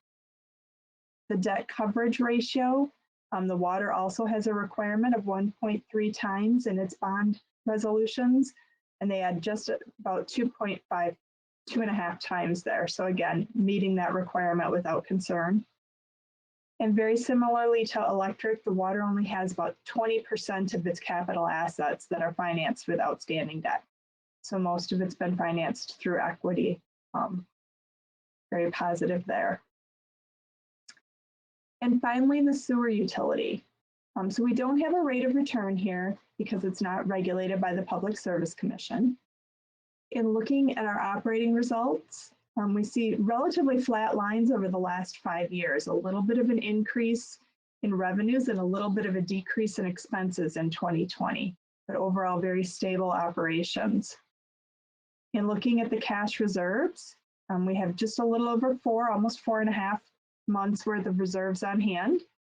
And the sewer utility has been spending down its reserves a little bit over the last couple years on projects, but still maintaining a strong cash reserve there.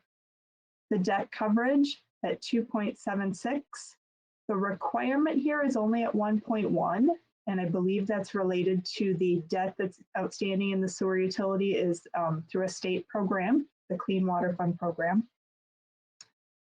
And then that debt outstanding does make up just under 20%, 19% of the capital assets.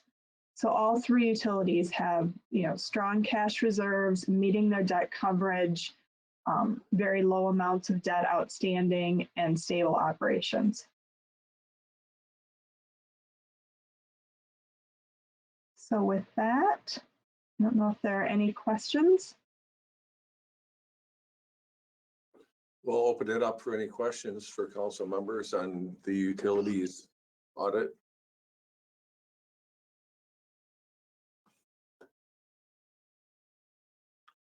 All right, I guess we covered it. Actually, Jody, and I know you covered this in our utilities meeting, but I know when you were looking at cash on hand versus what is required, and I think during utilities, you talked about how that isn't because we're charging too much or we could reimburse people. And could you explain that a little bit better than what I just did? Sure. So it's really important for the utilities to have a cash reserve, in part because if you just think of your normal operating cycle, you provide, say, electricity to the customers for the month of May. You read the meters at the end of May and send out those bills in early June, and then give the customers roughly a month to pay those. So it's late June or early July when they pay for the service you provided in May. In the meantime, you have to pay the power bill, you have to pay your employees, you have to pay for health insurance, etc. So that's really the largest thing that unrestricted reserve is there for, is to provide that working capital for that cycle. And then in addition, for small replacements of equipment or expansions, things that aren't maybe large enough to justify a borrowing, but you have those routine items, that cash reserve is also available for those. Yeah, and I can touch on that briefly too. Baker Tilly and Wisconsin in general kind of live and die by the PSC and what they say, and the PSC kind of throws out that 3-month mark. We kind of live more along the lines of the Moody's requirements because that they determine our overall rating. Obviously, the PSC does matter, but we kind of err on the side of caution in terms of what Moody's says as well. And their benchmark is actually 150 days or 5 months. So internally, we've set our unrestricted cash reserves to a 6-month goal to add a little cushion there. So if you look at electric, it's pretty much right on. We've been able to maintain that.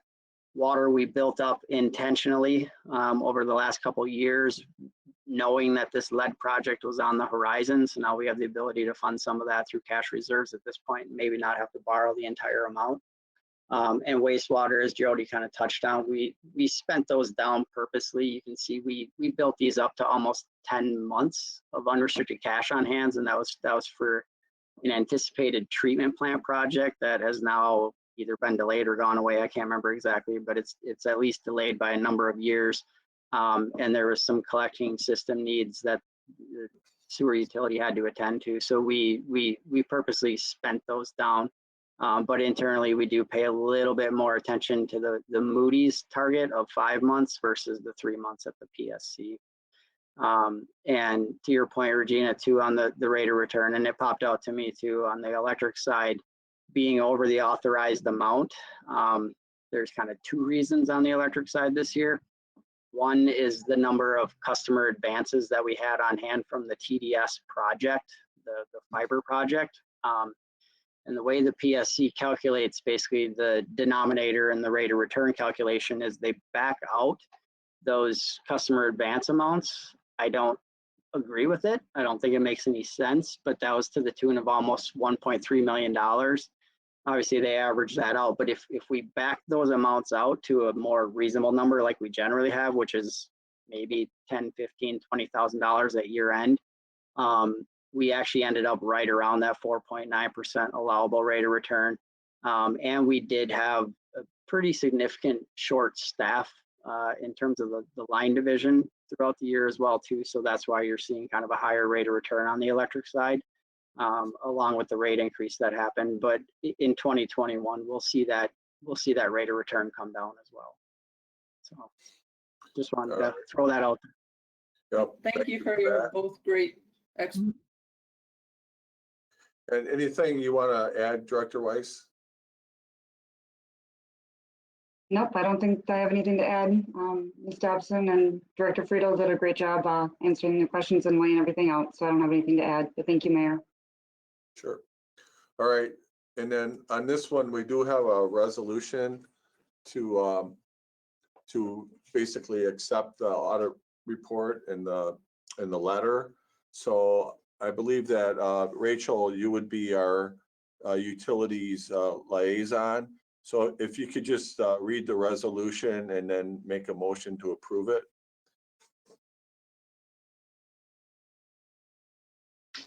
Okay. Do I start at whereas?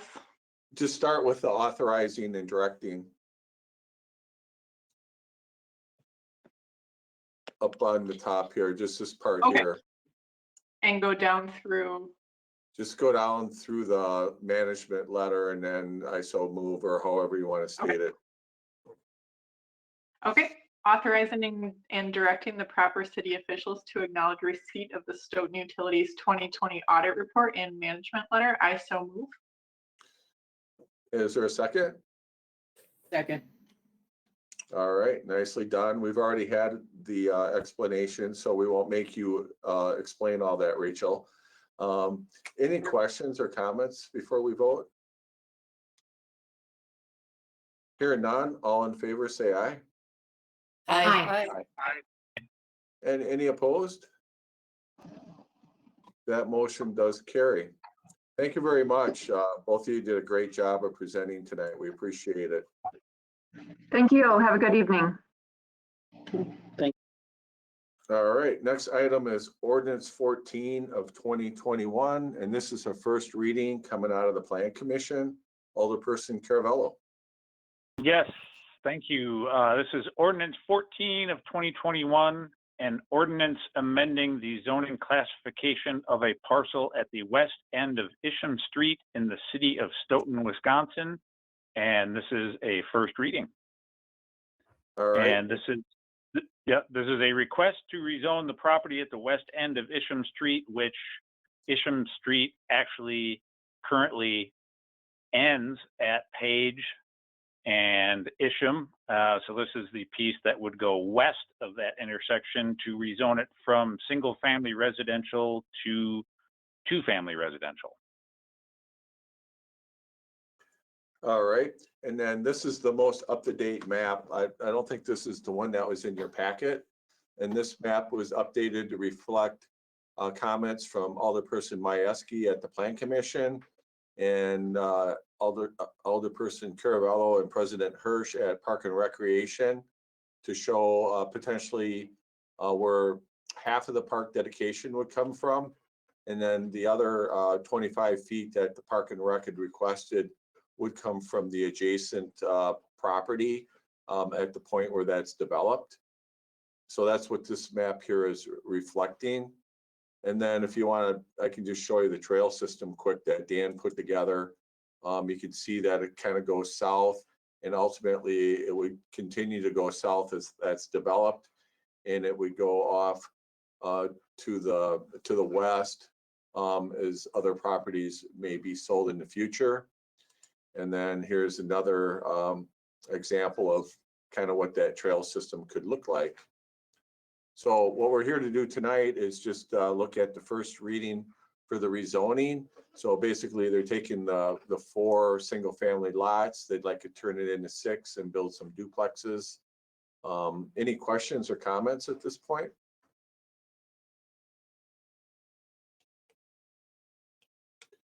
All right, I'm not hearing any. If anything crosses your mind, feel free to reach out to us. Otherwise, this one will be back on June 8th. Next item is R75 of 2021. I'll have to ask whoever would like to introduce this one, Ken. I can, Tim. All right, thank you. Yeah, this is Resolution 75, 2021, authorizing and directing the proper city officials to approve a premises description amendment for a sidewalk cafe for Marchand's Cidery LLC, doing business as Marchand's Cidery, located at 124 West Main Street. I would move for approval. Is there a second? All right, and a second? Anything to discuss on this one, Alderperson Jensen? First, just briefly, this is one of those things where it has to skip right through and come to council because they need this done before we meet, which is not until tomorrow. So by statute, we needed to bring this forward right away. This is an extension of what we were trying to do with the temporary. This is now under the permanent ordinance. And this is the only one that's come up so far. And I think the chief or Holly, if you have anything to add.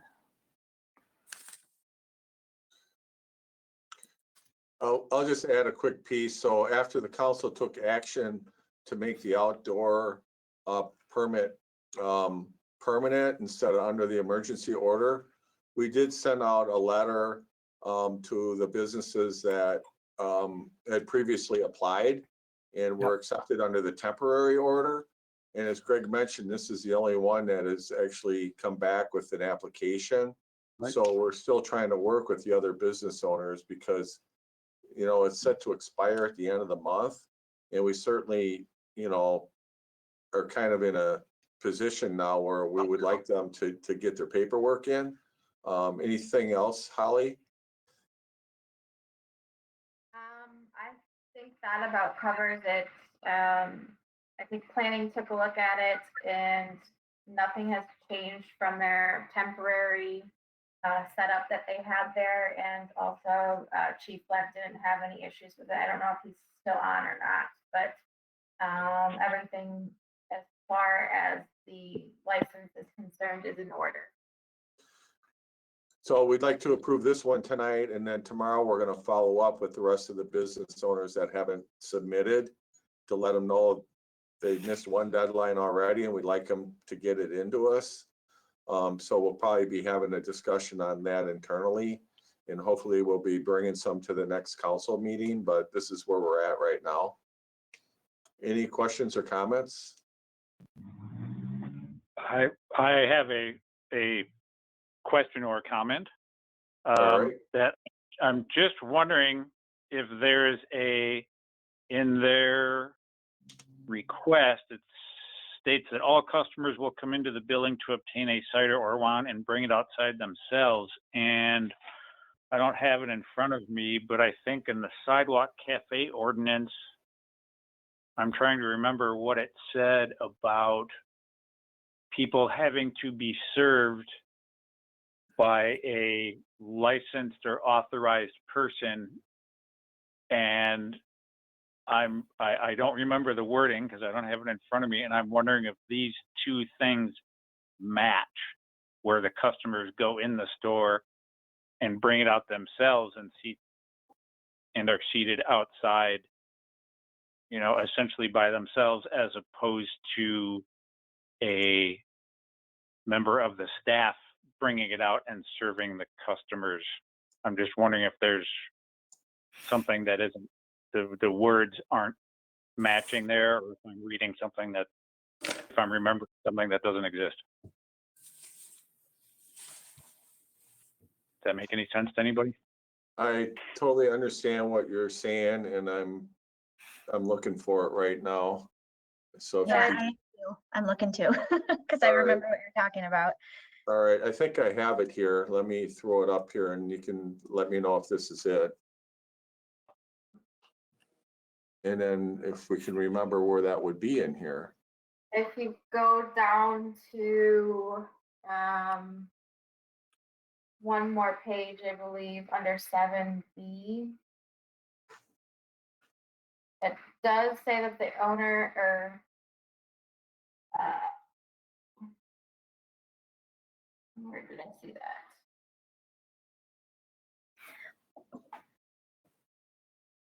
Is it number 8?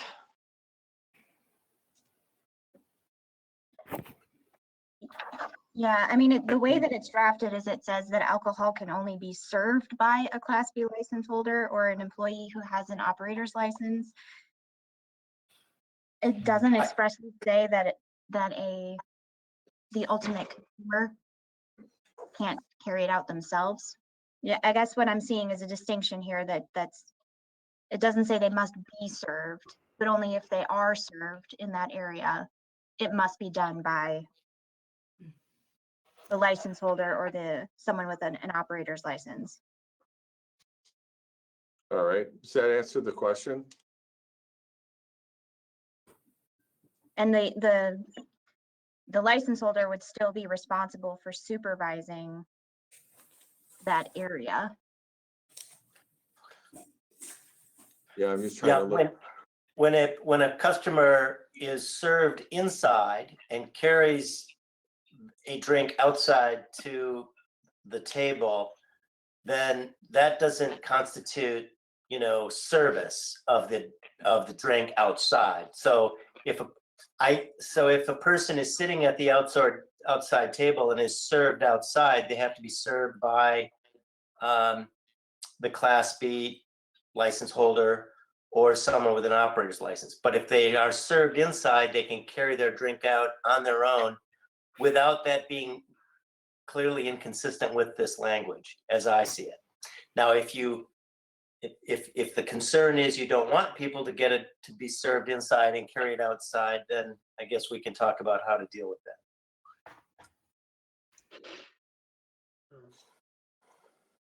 So basically what we're saying is whether they're served inside or outside, the person has to be qualified to serve them.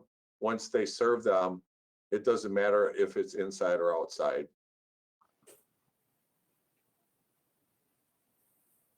Okay. But I could certainly see where, you remembered more than I did. It's surprising. Not at this time of night. Okay, let me see if I can get back to the other packet here. Were there any other questions on this one? I Actually, I may have had, I'm trying to get back to their site plan, the map here, and the wording of this. I think I had one other question.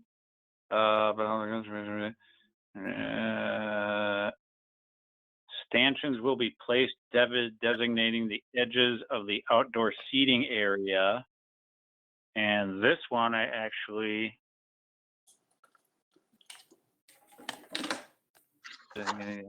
and I'm just making sure that that also matches the sidewalk cafe ordinance, that the area must be clearly delineated by suitable portable barricades such as decorative chains or ropes and posts. Stanchions will be placed designating the edges. Okay. So I think the stanchions are their version of that. Yep. Okay, and that satisfies our sidewalk cafe ordinance?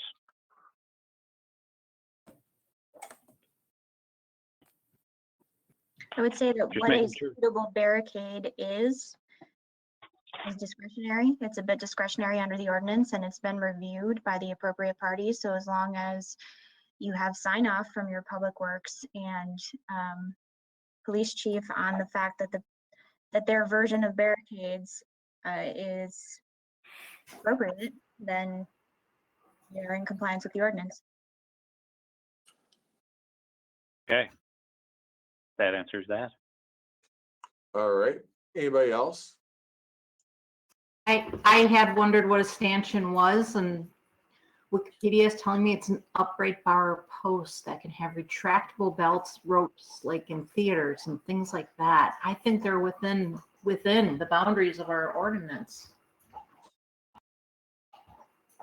So And it's as pretty. long as it's this what's referred to as a stanchion that then has a chain, cable, rope, whatever attached to it designating the area, as long as it's not just like, you know, one post over here and another post 10 feet away, and you have to imagine that there is a chain or fence or post there.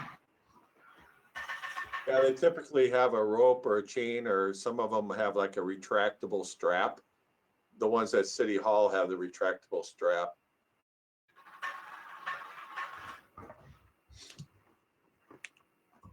Okay. All right. Anybody else have any?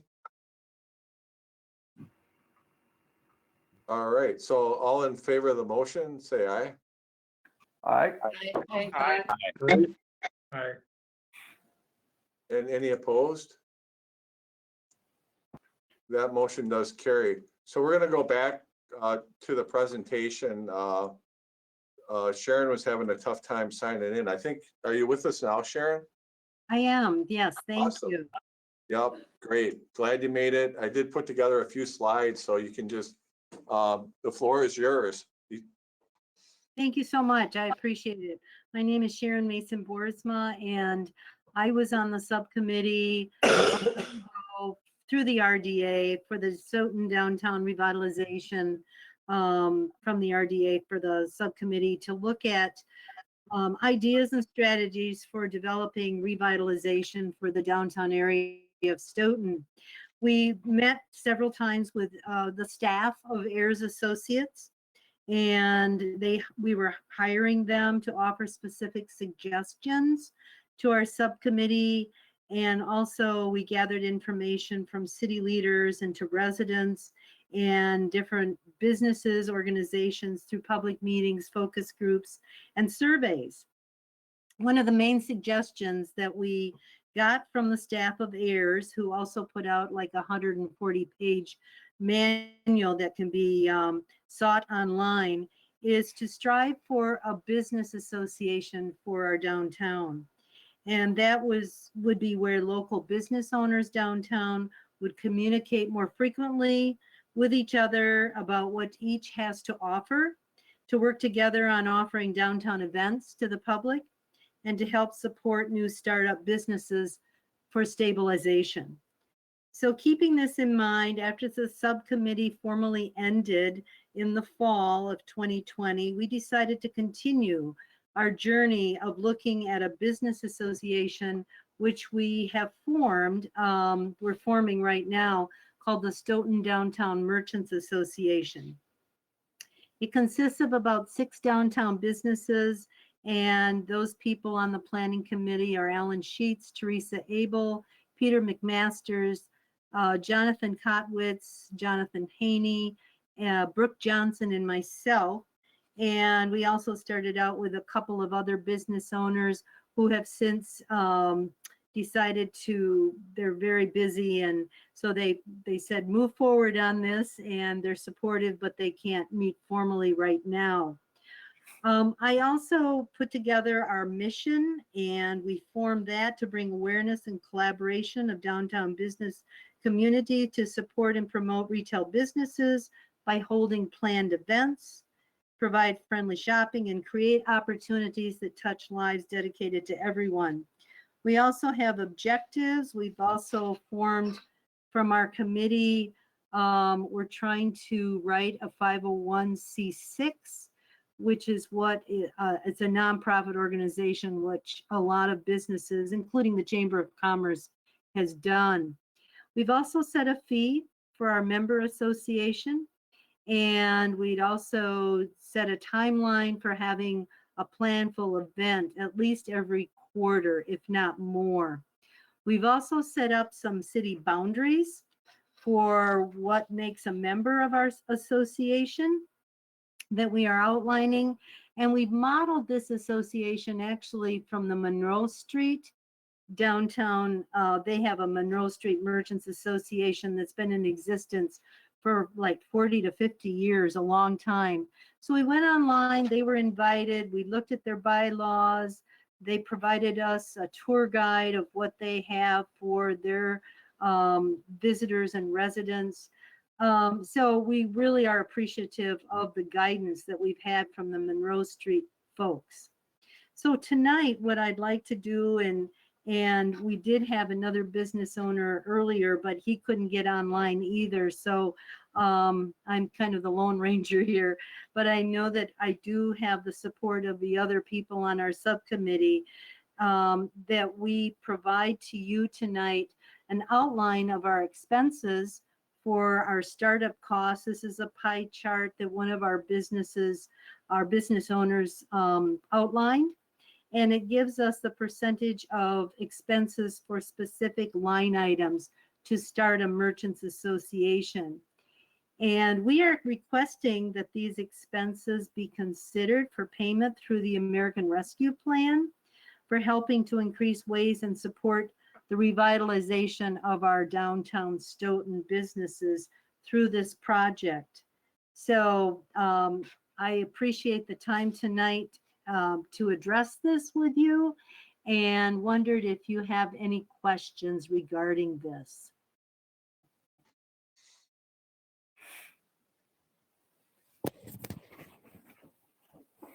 Yes, Rachel. Yeah, could you point out any similarities or differences with the Stoughton Chamber of Commerce? Sure. Our mission is actually to, again, bring awareness and collaboration to the downtown business community. So this is specifically, as I mentioned, for downtown business communities, for membership, outlining those boundaries for those downtown merchants.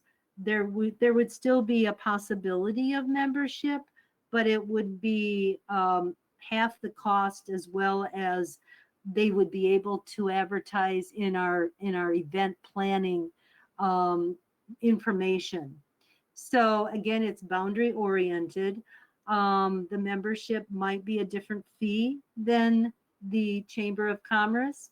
And we are actually going to be looking at a number of events that will be planned for the downtown. So that would be, the location will be different. The focus will be a bit different. The mission, I think, is probably a similar mission to the chamber, again, is to bring awareness to our Stoughton community. But ours is really focused on downtown. I hope that helps. And we would like to work together with the chamber. I mean, I think it's a collaboration of efforts, Rachel, to do that. And so, again, we're not going to try to not communicate, isolate ourselves. We really want to respect everybody's efforts in this. And so we will be working with the chamber as well. Thank you. Any other questions? Jean? Yes, have you identified a map? Or is that still in the works, identifying what is this? We are getting a map together, and that's a great idea. We're actually, as I mentioned before, we're putting together our bylaws, not a very exciting task. And so we're looking at the Monroe Street bylaws. We've had actually 3 virtual meetings on bylaws. And at the end of our bylaw packet, we are going to be putting together a map with those boundaries, because we think it's really important for everybody to know specifically what those are.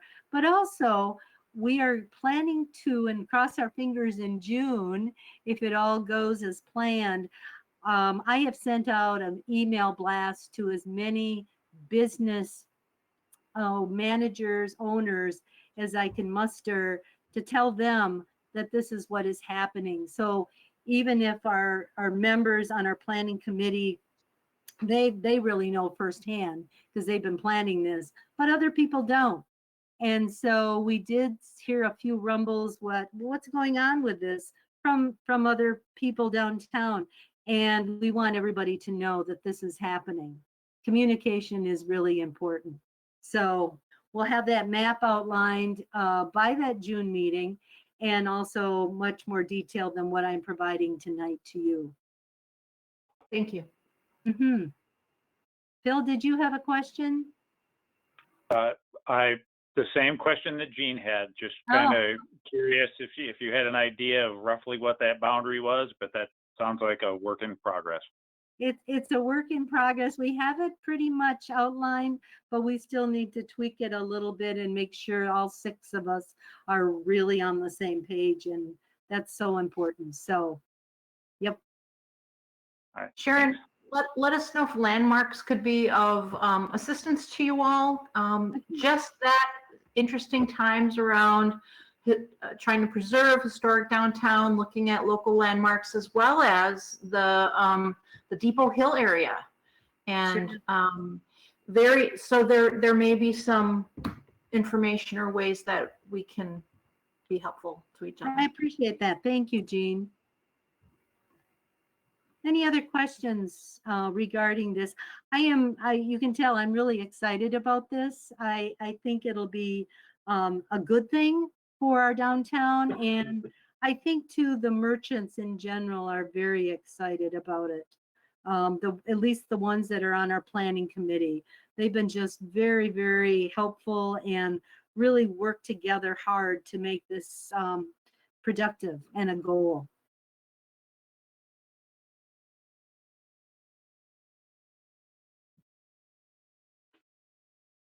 All right. Well, thank you, Sharon. Glad you got on. Not sure what happened. I am too. Thank you so much for your time tonight. All right. Take care. All right. I believe that's all we had for tonight. Move to adjourn. Second. A motion and adjourn in a second. Any discussion? Nope. Hearing none. All in favor? Aye. Any opposed? Thank you all. Have a wonderful night. Is not here. All right. We're adjourned. Thank you. Be well, everyone.